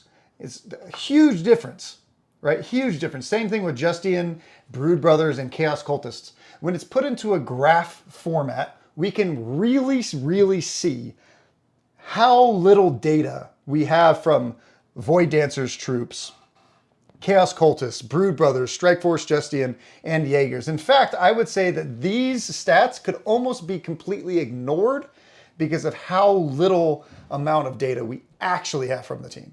I think we start with Breachers, we might start finally having some data where we can actually kind of tell where things are. Exaction Squad, is getting there. We have at least 100 of the games, right? And 22 unique players, right? We also have tournament showings here. And how many tournaments out of the 53 tournaments did these teams actually show up in? And we also have dropped percentage, which is not a stat that is typically shown. Drop percentage is really interesting to see when a team comes to a tournament, how often does a player from that team actually drop? And we see Nemesis Claw and we see, I think, Vetguard as the highest drop percentage. Oh, I lied. Strike Force Justian. They go for the memes and then they drop. Really. They hang out for an hour, We're here for a short time, not a long time. Yeah. They run into one Casterkin and that's it, I'm done. Yeah. So you can also see that Farstalker also has a relatively, comparatively to everyone else, a high drop rate, right? But the Nemesis Claw makes sense because we have so many of their players, right? They have so many players. They almost overtook Commandos. They overtook Legionary and Higher Tech. Higher Tech actually had the most amount of played games for a long time, and they were only overtaken, what, two or 3 weeks ago? I think so. Yeah. Yeah, they maintained the most played team for nearly the entire data slate. We can all thank Shane from Command Point for that. They just need one more unique player, and that would have just pushed them right over. They're just one unique player under the other two. Yeah, yeah. And unique player-wise is also something interesting. We see 80 orcs, right? That's averaging almost two orc players per tournament that they showed up to on average. Over that for Nemesis, close to that for Legionary, so on and so forth. So, is there any statistics here that is actually sticking out to you guys? I mean, I just want to say, like, good job, Far Soccer players. They're still going. Still, like, decent number, and they are so bad. Yeah. Yeah, I mean, they have 33 unique players, a 37% win rate. That means, if you think about it, all those players on average won one of their games. Yeah. Well, I know a few of them. One that shows up to all the tournaments I've been to, and like, he's still playing. He's not there to win. He's there to have a good time. Mm-hmm. So interesting. What was that guy's name in Dallas? You said his name was Alexander S. So Alexander S. He got 7 wins. He went 7-1 at Dallas. Went 7-1 in brackets. Yep. And then he won. He went 4-0, I think, in the 16-person tournament with the golden ticket. I think the week after. So he went 11-1. So 11 at least out of just those 2 tournaments for this data slate. 11 of the almost 10% of their total wins are from Alexander S. Like I said, if you could find a way to do a clustering visualization rather than just raw numbers, I think that would actually be very interesting. Just because Kill Team has players who are specialists on factions, like looking at Gellerpox between Orion, Can You Roll Crit, and whoever the other player, if there is another player that does well versus everyone else, would just be interesting to see what the delta is. As far as play rates, this pretty much matches what I would expect. People love their Space Marines. See, what you're saying is going right over my dumb head. That's going to be a David thing, and then I'll make sense of it from there, Travis. You guys are both smarter than me. Okay, I'm the. He just believes me. That's all it is. Yeah. That's what it is. I'm just you the just commando draw a here. visualization that just shows Orion's head and Can You Roll a Crit somewhere, and then everybody else in the bottom, and we'll gobble it up. Okay, I understand now. Thank you. I want to give a shout out to the 15 teams that have no drop players. We're looking at the numbers of who has the most. Like, hey, 15 of these 15 to 32 teams didn't drop. They stuck it out no matter how bad it was. Yeah, half of the teams here, no one's dropped any tournament games. 0 Pathfinders have dropped. But how many they were people doing so dropped well, they're playing? not going to drop, right? Yeah. I mean, you're not wrong. You're not wrong. See, we have the Tau player over here, and we have the Tau hater right here. So we're sitting right next to each other. Oh, wrong way. I mean, it's not a surprise. The Commandos are beautiful sculpts, and everybody loves them. They were good for so long that a lot of people just haven't given them up. And then everyone joined the lore for the Space Marines way back in the day, and this data definitely shows this. Mm-hmm. Yeah, I think it's impressive that we've got Nemesis Claw and Mandrakes at like about 600 games combined, 650, 60 games. Like, they've only been out since, when was that? Like March? Cool sculpts sell.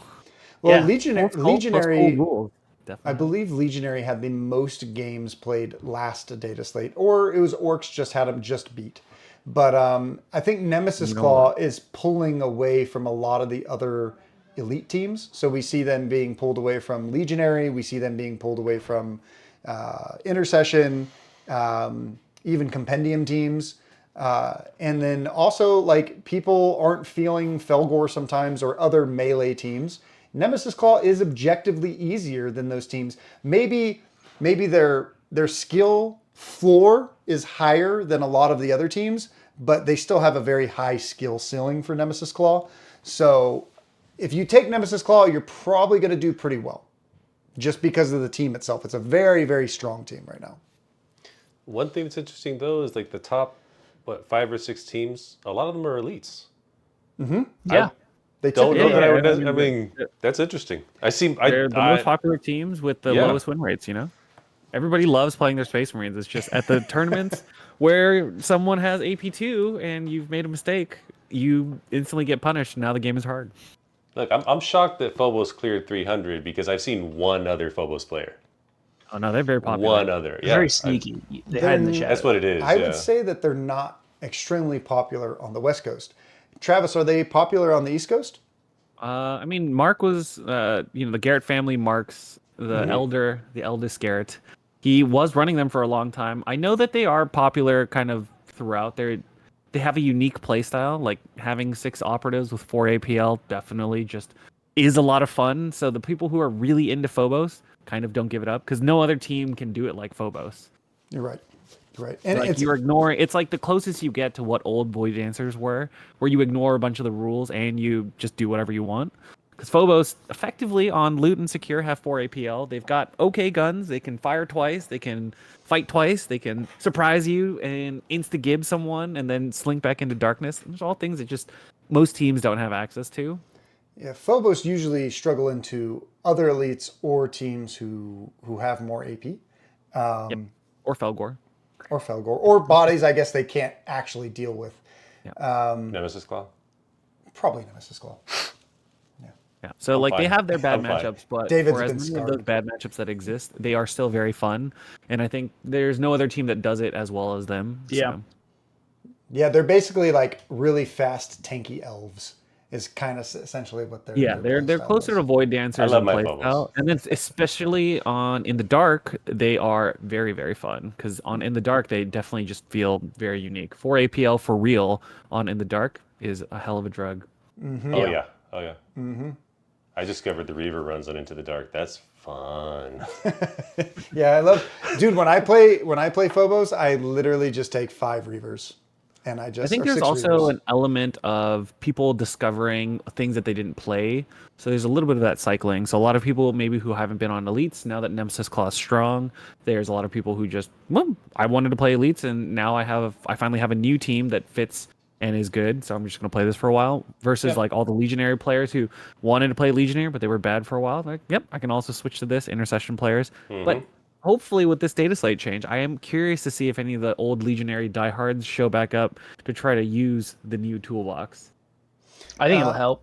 I mean, not help, but it'll drop I think people it's a back. really big change that should help them a lot. It's just whether or not players actually want to go back and do the Legionary challenge. Because the challenges that they've had to face haven't gone away. They just have more tools to approach those challenges. I would agree. I would definitely. Just like agree. how commandos finally have a weakness. So if you want to play against them, now that you're an elf, you actually have ways to attack them. Like knowing that you can go fish for crits is really important. So an interesting one here is Blades of Cain. I see a ton of hate on Discord for Blades of Cain with how bad they are.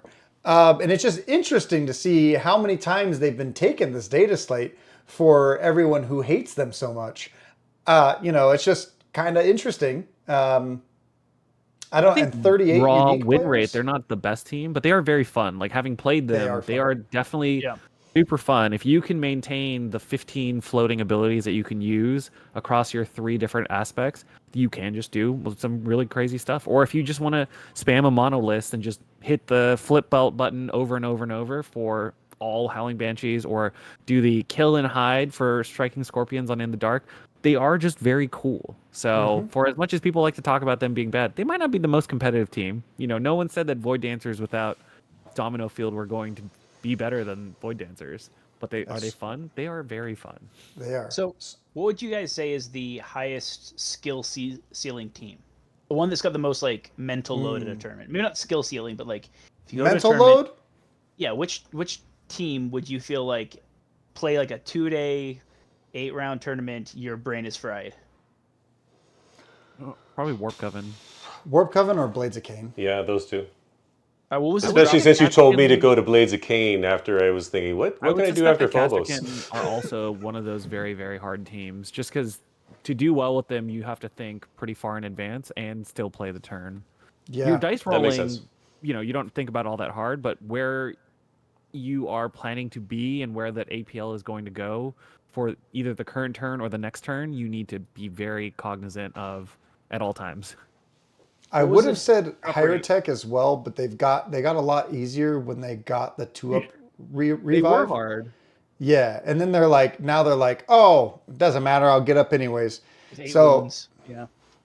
so I would have thrown them in the mix, but not in their current format. You know, they're a little less, a little bit more smooth brain. You know, is what some 'Cause people say. Blades of Cain had a 0% drop rate, and it's like one of the higher mental load. And people, I guess if you've gone to a Because tournament with people love Eldrad, they believe in his guiding ways. Okay, They're just fun. You know, that first time that you they hit a believe in dude with his a crit, fortune. You know, I'm literally just saying a bunch of elf spells here from yeah, 40K. the first time that Yeah. you hit someone with a crit, flip over a wall, and then throw a grenade at someone, you're like, that was sick. I'm gonna do that again. So even Yeah. if you you have the highlight plays every game, you just might not win any of those games. Yeah. And maybe you're like, oh, this is awful. Next time, I'm just going to take a completely different list. Yeah. Take, Yeah, I think I was talking to Nick about him playing Casterkin. He's like, yeah, I like Casterkin, but they are kind of boring to play because the dice rolling, that part of the game that we all say that we have fun doing, you just don't really care about because you're like, I roll dice, you die. Like, it has AP2, I retain 2 crits for Melta, go away. And that's just like the entire play pattern is like, hey, I have these dice. I have to. You care about the movement, and then the dice rolling is like it exists, but they've made it so the dice rolling doesn't matter for the most part. It's true. So we're gonna move on to the last question here. It is worth 2 points, everyone. All right, drum roll, please. In what year was the skirmish game Kill Team first released by Games Workshop? Was it 1998? Was it 2004? 2018? 2021? 2008? Or 1992? Oh, he's looking it up. Oh, I thought you were... No, because I have no an clue, article actually. from like an old white dwarf that I always like to call up, and that was when I no. first started thinking about kill teams. But I think they were like 200-point games back then. I got my guess. I'm ready. 2004. I think it's going to be 2008. 2008. 2008. I'm gonna go with B. Okay, 2004. You know, I'm following the Rob track. I think 2008. This 2008. seems really tricky question to me. All right, it is a tricky question. And it is 2004. Ooh, nice. Old article. By the time I first saw it, on 4chan. I knew it. So Travis has tied the Hobby Highlander. Good job. The winners. It's weird because wait. They're that way. Good job. I'm literally pointing at a wall. Good job, Travis. It's all Good Rob. job. I've mastered this. Rob beat me fair and square by winning more questions. That's So- how it works. It's all about points. I So always our got really into Kill Team, you know? Yeah, Even yeah. back when I first started playing Warhammer. yeah, dude. Back in the day, you used to take like fantasy models and like kit bash them together and be like, oh, this is my elf team, and they have all like skirts and stuff. Fantasy models, kit bash together. Yeah, hell yeah. Back So in the day, there was an article that had an Imperial Guard with a piece of meat. I was like, oh yeah, that's That checks. So our next slide is the thing that we've been working up to this entire time. It is our MetaWatch Squad Games rankings. This is going to take the win rate percentage, the placing percentage, the average score, secondaries, primaries, top tournament wins, top placings, total games, and unique players. Give them all a number based on how those teams scored, and then add them together. And then we're going to have a overall. Whoever has the lowest score is going to be the new tournament rival, or the new tournament leaders, meta leaders for this past data slate. So yeah, we'll move on to that. So we can see that Mandrakes by far are the number one ranked team currently. They were 8th in win percentage, 2nd in placing, 4th highest average scores, number 1 for secondaries, 7th for primaries, tournament wins, 3rd, top placings 2. They don't have anything higher than an 8. When we look down at Strikeforce Justian, and they have a whole bunch of 31s and 32s, right? Overall, we can kind of see like this is what the stats are telling us, right? Overall, I think Games Workshop did a great job at nerfing teams in the upper end and buffing teams in the lower end. I definitely think they missed quite a few teams on both spectrums, but I don't expect them to see who's a problem every time. I would have loved to see more than 8 changes. Don't get me wrong. So we have quite a few things here. Our overrepresentation ratio means a higher, the further it is from one, the more of a problem it is at higher end tables. So how much is a team represented as a winner compared to a loser? So like for instance, the Legionaries with a 0.2 means that they are god awful for this specific ratio. So yeah, this is our overall higher tech circle at number 3, Felgor Ravagers at number 4, Wormblade at number 5, Pathfinders at 6th, Commandos at 7th, Nemesis Claw, Brood Brothers. It's interesting that Brood Brothers are so high up there when they just released. Yeah, their popularity stats really add a chunk of numbers to them. That's do. The only negatives or lowers. Correct. And I think the further we see with them, the better that the team's going to be. Phobos is also still up there, which is cool. I think they were in the top 5 last time, so they haven't dropped a ton, but they're still doing quite well, even though perhaps all their numbers don't say it themselves. They are really strong in the meta, and they are also still quite a popular team. Does any of these numbers surprise you guys?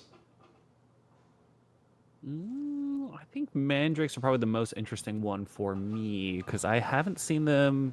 I guess I haven't perceived them as being as dominant as this is.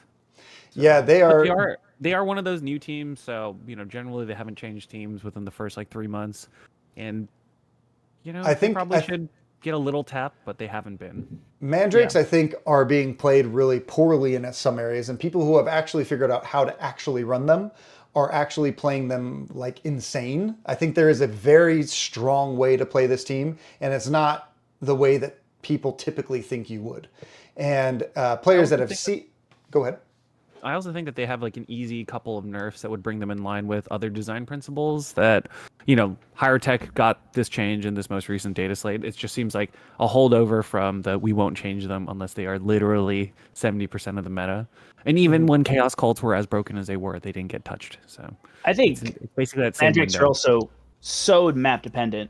There was a couple maps at Dallas that I was playing on that just because the heavy terrain, and it might have even been bumped from a previous match, but instead of the heavy terrain being 5 inches apart, so with your dash you can do whatever you need to there. They were just a little bit too far, or if there's no heavy terrain in the middle, they really can be limited by the map. So we'll see how that kind of changes things as well. As maybe people are moving away from heavy terrain middles, that could make it harder for them to do well. Yeah, we'll have to see, because again, if the next edition is just around the corner, I know I'm not going to spend any time crafting a new map pack until I see something else. I'm not going to spend a month and a half of my life creating something new digitally, like I do with all of these, right? Thinking about some stuff and then just to have everything change. Now, if it's just another season, Decima, right? You're making another map pack for Beta Decima. Please, if I was going to do a Beta Decima, terrain set, I would just bring back old Block City. Travis, you remember Block City? Okay. More Block City, please. Yeah, but that's literally what Beta Decima is. Beta Decima, though. Exactly. People love it. I don't know why. There's water. I think I think the swimming it's yucky makes water. it interesting. It just makes it a whole different game, and it just doesn't play like how Beta Decima is designed. I think that swimming would be fun. Yeah, swimming would be better, but again, then why not just play on open? I don't know.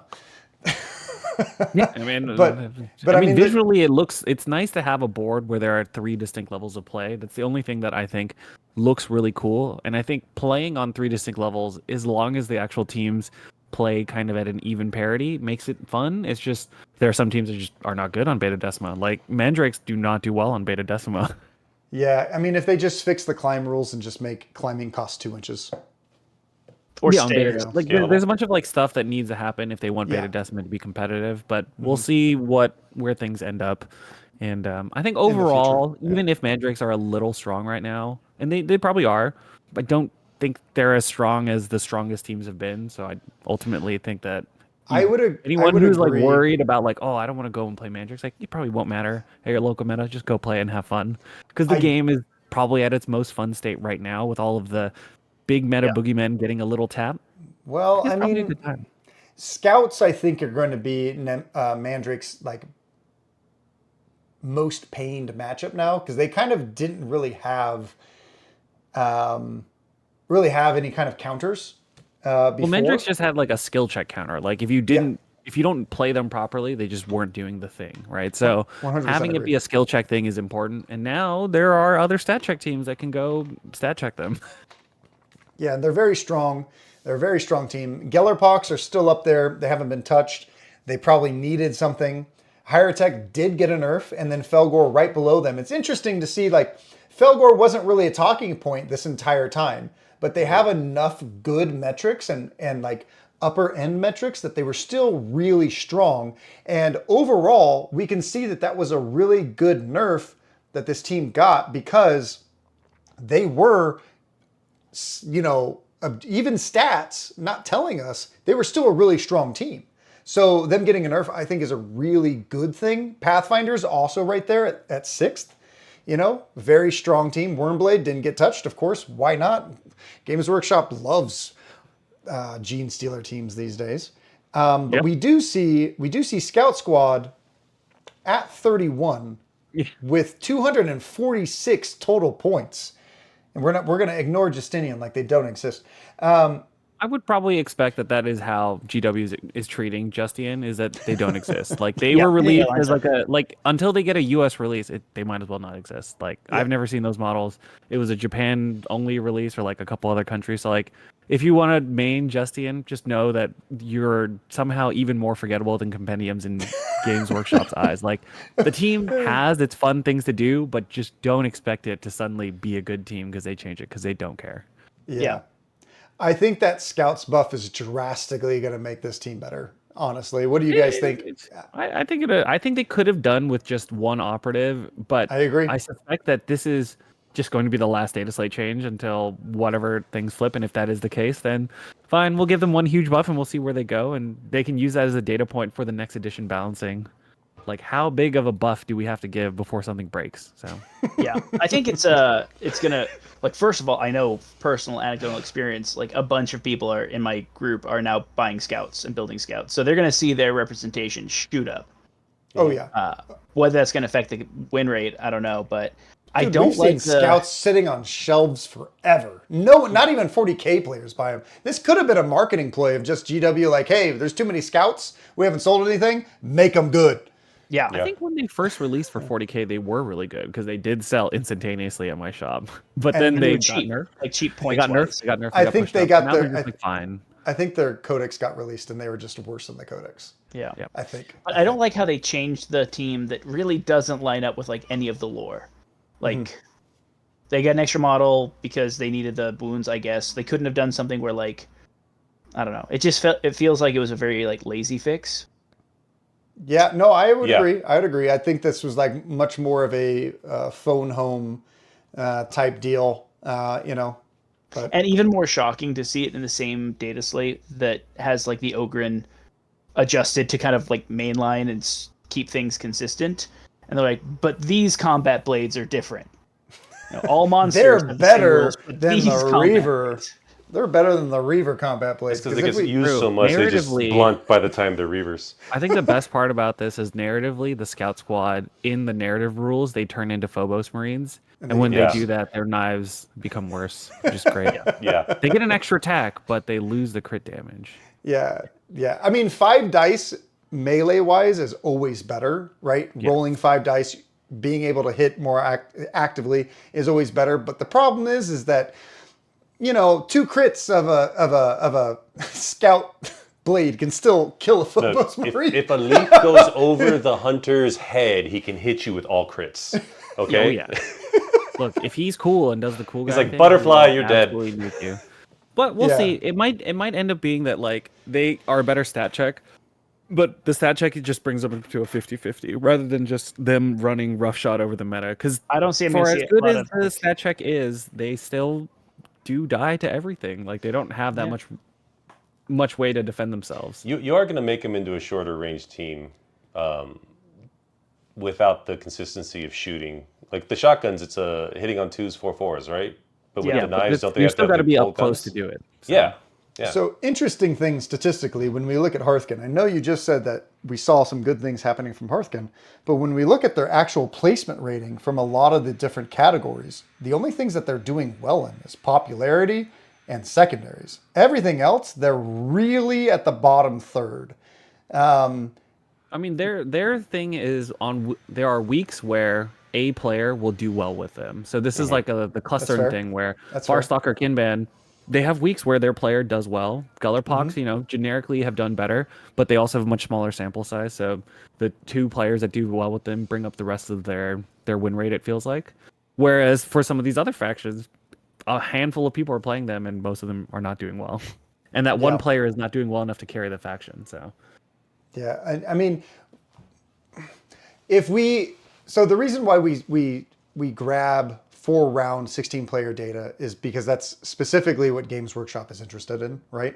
If we wanted to gather everything, we could, but we would have a ton more undefeated players if we did so. So if anyone's ever wondering why we don't grab more data is because it would really skew a lot of the competitive stats and placings and stuff like that, when objectively it's much harder to go undefeated at a 4-round event than it is a 3-round event, because you have like a 33% chance, and then the other one you have a quarter of a chance. You go to LVO, there's 9 rounds.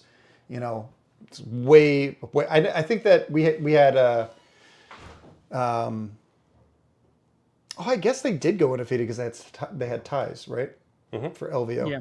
Technically. But not. See, I thought you were just truly being kind to me and not making me go after every game on BCP. those 2-round tournaments with 4 players. Yes. Oh, those are the best. Yeah, those are them in the leagues. Oh,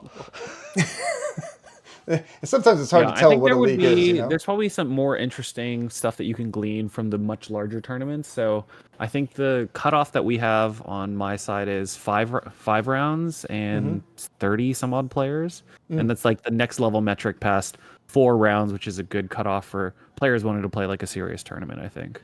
Yeah, I think if we ended up only pulling that, our data would be so small. And I think it's better for like I think higher it's better end play.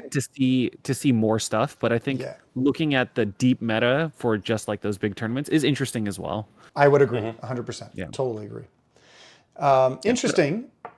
We have the Nemesis Claw here is doing really, really well popularity wise. G's, right? And they're doing well everywhere else. This team is pretty is cracked. I think the young kids say, or they're cooking, right? No, let me bussin'. cook is what It's they're saying. cooked. Yeah, bussin'. If Giacomo was here, he'd be saying all these kind of things. For real, bussin'. Got that dog in him. Sorry, I'll stop. Inquisitorial Agents is doing really well in Spain and Poland, but we don't see them at all in America. That's why we can see their popularity rate is really, really poor. The primaries, surprisingly, for a Horde team is also pretty poor, but their win percentage and their placings are doing quite well. Do you guys have any other teams that you think are interesting to talk about here? I think Inquisition agents are definitely one that kind of get slept on, at least in America, just because we don't have any players that are really pushing them. And they have gotten better by everyone else getting way worse. Yeah. They've I also think- got interesting matchups against specifically Mandrakes. They're one of the Horde teams where when your opponent tries to do the counterspell in melee, you can stop it the first time and just actually kill a Mandrake. And being able to do that actually probably is a nice piece of tech. Yeah, I would agree. I think a It's a lot lot of of game of chicken there. Rock, paper, Yeah. scissors, and chicken. But they're also one of those expensive teams, and being an expensive team where you need to buy Inquisition Squad, which is $70 or like $60 for like 7 models, and then you need to build a bunch of the alternates, and then you also need to get Vet 2 or Guard, 3 other Preacher, boxes. Casterkin, whatever. Like, you just have to buy all these models. It looks really cool, but it is a big hobby project, so a lot of players probably are also intimidated by that. And heaven forbid you take them to Nova, and you're allowed to take 3 full secondary factions. So you can take. Like I said, Nova's gonna be like the crucible of like for all of the stats play. discussion that everyone loves to talk about. Like, if you think that you're better than the stats and you have the skills, Nova's gonna be one of those tournaments where you can really get something done that everyone might not expect. Like that second Kill Team Open, when everyone was like, "How good could Custodes be actually?" And I was like, "Well, you guys are about to find out." And then Yeah, we did. Jimmy was like, hold my beer. Well, I saw it like the week before with Peef. We were at a small tournament and I was watching him play and I was like, "Yeah, this is pretty annoying." I beat him, but then at the next week for actual Kill Team Open, I was like, this is gonna be fun." That is fair. That is fair. David, is there anything that is interesting to you or something that you've noticed throughout the weeks? Because I will say something about statistics is they do change drastically from week to week, especially right at the beginning of a data slate. The more numbers we get, the more stabilized things get. But is there anything interesting that you've noticed tracking the stats for the past 6 months? I mean, I have my eye out on a couple of teams that I just happen to like. You know, I like following my orcs, like following my own Phobos, but just getting to see how kind of pushing back into the previous conversation of the Nightmare box being really, really powerful. Like, you can see it in the numbers. The Nightmare box is really powerful. The last box, Brood Brothers, you got Harkin Jaegers. These last couple boxes have been really, really powerful and pushing things, even if there's not quite nearly as much of the data that we've had with all the other teams. So Okay, it's we going to got be an Scouts interesting and thing to do Blades. too. I mean, like, hey, yeah. Okay, hold on. Let's take Scouts and Blades out of it. What were the 2 teams before that in the boxes as well? We also have Colts, Inquisition, and then Felgor No, and Salvagers. It was Felgor and Hearth and Yeah, and Hearthkin. Hearthkin, Yeah. So it was like objectively, not it wasn't that bad. And then we got Colts were Oh no, really no, bad. yeah. I mean, Commandos Felgor were like were- an old team that ran over everybody for a while. So like, Felgor were so for sure. bad they got touched right when they got they got Felgor were delivered one of to the us. first ones. We were like, this one probably is a little much. So Yeah, yeah, absolutely. I mean, overall, I think this is a good time to play the game. Like, I agree. we're Yeah. in, Oh, definitely. like, Definitely. we're not really super overrepresented outside of Mandrakes, but even then, they do have bad matchups. We'll see if those bad matchups can find a way back into the meta to go punish the Mandrakes. We'll see. It'll be an interesting time, I think. Yeah. If you guys could make a guess to the next Meta Watch, the last one possibly for this edition, right? Which I think for that one, we're probably going to do an overall from all the stats we've done, right? We probably just won't do, what happened in this short amount of time. Whether they if they redo it in January, of course, there's going to be another data slate, so we'll do this again. But the new edition has to be coming sooner than later, right? So whether it's January, November, December, October, who knows? We'll have to see. But is there anything else that what team do you think is going to dominate until then? I mean, if this is the last set of changes and all the data represented extends out into the longer tournaments, then Mandrake should be a problem. We'll see if that actually does end up being the case, or people have to learn how to play against them. It could be like that also. Yeah, could be. And then Brood Brothers, I actually truly don't think that they will be as cracked as everyone thinks they will be, just because they are a 7-wound team that hits on 4s with 1 reroll or maybe 2 rerolls. And as good as that sounds, Vet Guard never were as consistent as everyone expected them to be. How I about never you? got to play your vet card. I mean, I'm an elitist at heart, so I'm gonna go with the Nemesis Claw. I think they're a very powerful team. I like the way that they're built. I like their strengths. They definitely have some counters that they have to them, but I think they do have a place just as people get to learn to play them more and more. I think people are doing amazing with them right now, even if they're Meta Watch, they're at 8th place, but they got up there pretty quick. They Mandrakes sure did. definitely, I agree, they shot up. they just shot up to the top. But I think that that slow climb is something we're still going to see. Rob, what team do you think is going to be the top of the meta for until the next balanced data slate or until the edition changes? Despite the fact that they got a lot of counters, I think Brood Brothers, especially with the flexibility, like you have, like I think that's the key. That's what we're going to see with like Legionnaires and their new buff, kind of like allowing them that roster flexibility. But you've got that already baked in Brood Brothers. Like you can take different leaders or special leader, whatever, depending on the matchup, depending on the like loot versus capture versus secure. So I think they're going to be up there. Based on our meta watch, the faction rankings, squad game rankings, I think scouts are going to be up there because I think their win percentage is going to go up a lot. I think they're going to end up having higher primaries and secondaries. I don't think they're going to be like the best team, but I think they're going to see the most changes with like popularity. And I think a lot of people are like expecting more out of this buff than it is, but because they were so bad before, one model is not going to make all the difference, and top players is going to wreck them. But I think you're going to see them go up. You should be you replace your old specialist with a bunch of dudes with swords. So it ends up being like 5 or 6 models that get the change. Yeah, but like now you've got all those swords. People have played Felgor and know how to get away from combat. Like not everyone. The best players know. I think that's the difference. Yeah, they just become one of the new stat check teams. Yeah, exactly. Which is fine. I like, they'll be in a fine spot. I'm hoping to see Hernkin Jaegers do well. I think their rule set is very neat. They play in a very interesting space of getting punch first and then counter punching, and I don't know if that's a good way to play the game because historically it hasn't been, but we'll see. 4-inch movement though is going to be rough. Yeah, for me, I'm definitely going to say I think Mandrakes are still probably going to be the top. I think they're like Gohan from Dragon Ball Z. People are just figuring out how to unlock their potential, and I think that they're only going to get better the more people figure out how to play them. I do think Gellerpox and Wormblade and Scouts are also going to be up there. I think it's kind of and probably Brood Brothers. I think that those teams are probably all going to rise to the top, and we'll see Nemesis Claw right underneath them. If I had to guess, that'd probably be, and then Commandos right below them.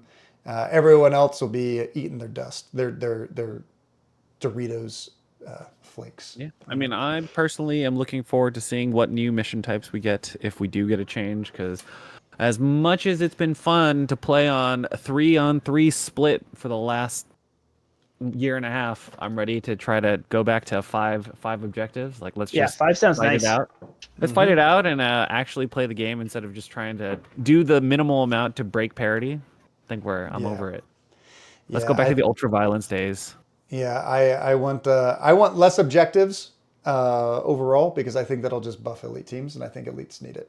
So escalating hostilities. Let's go back to that. No, sounds like fun. no. Let's go back to what mysterious signal. Yeah.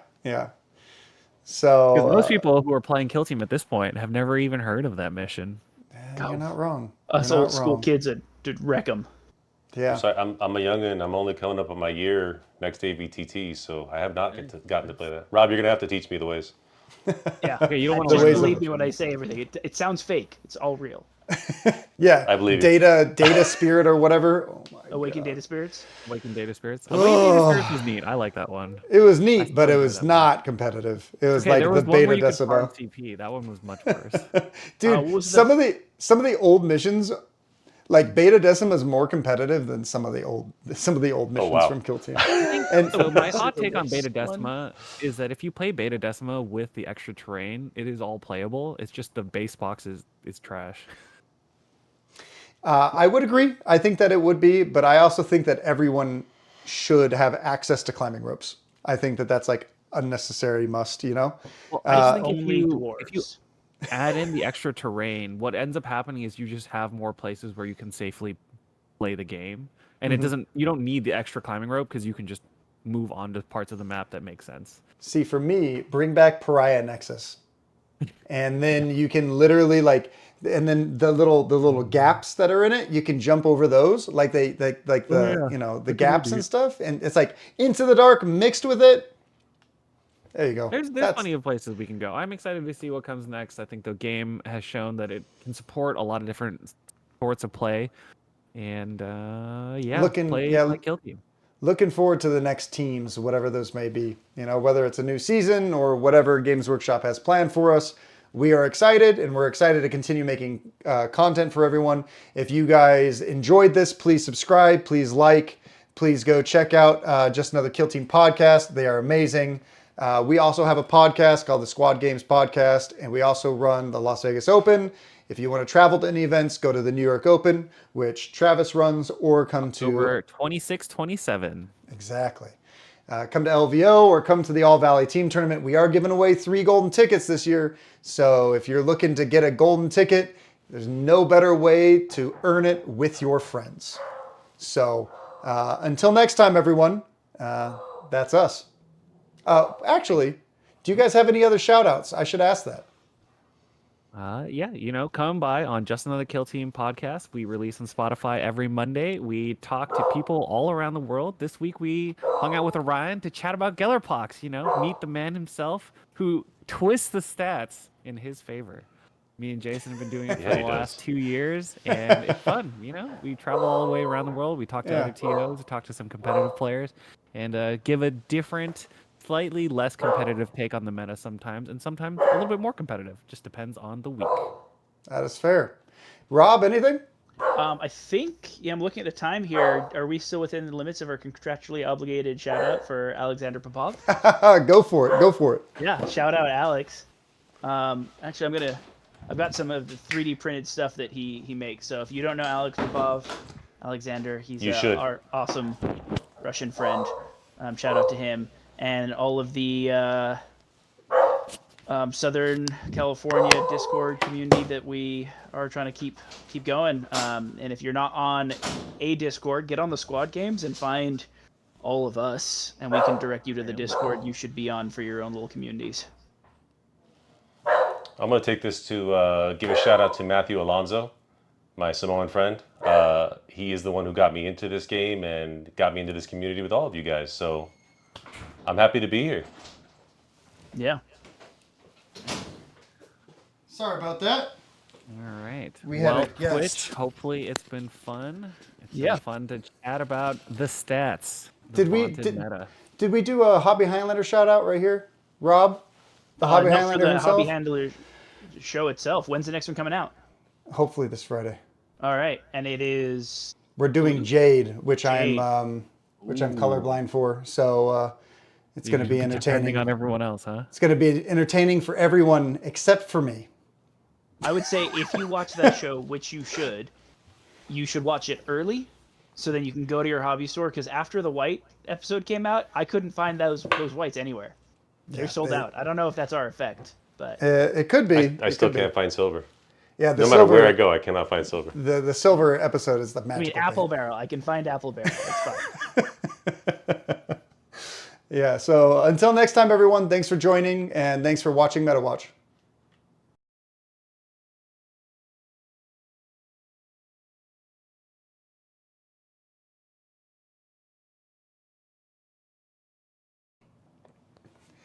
All right, let's not look like a ding-dong, huh? Oh, too late. Sorry. Does it go this way? It goes that way. Oh. All right. I'm just here to bring you the weather.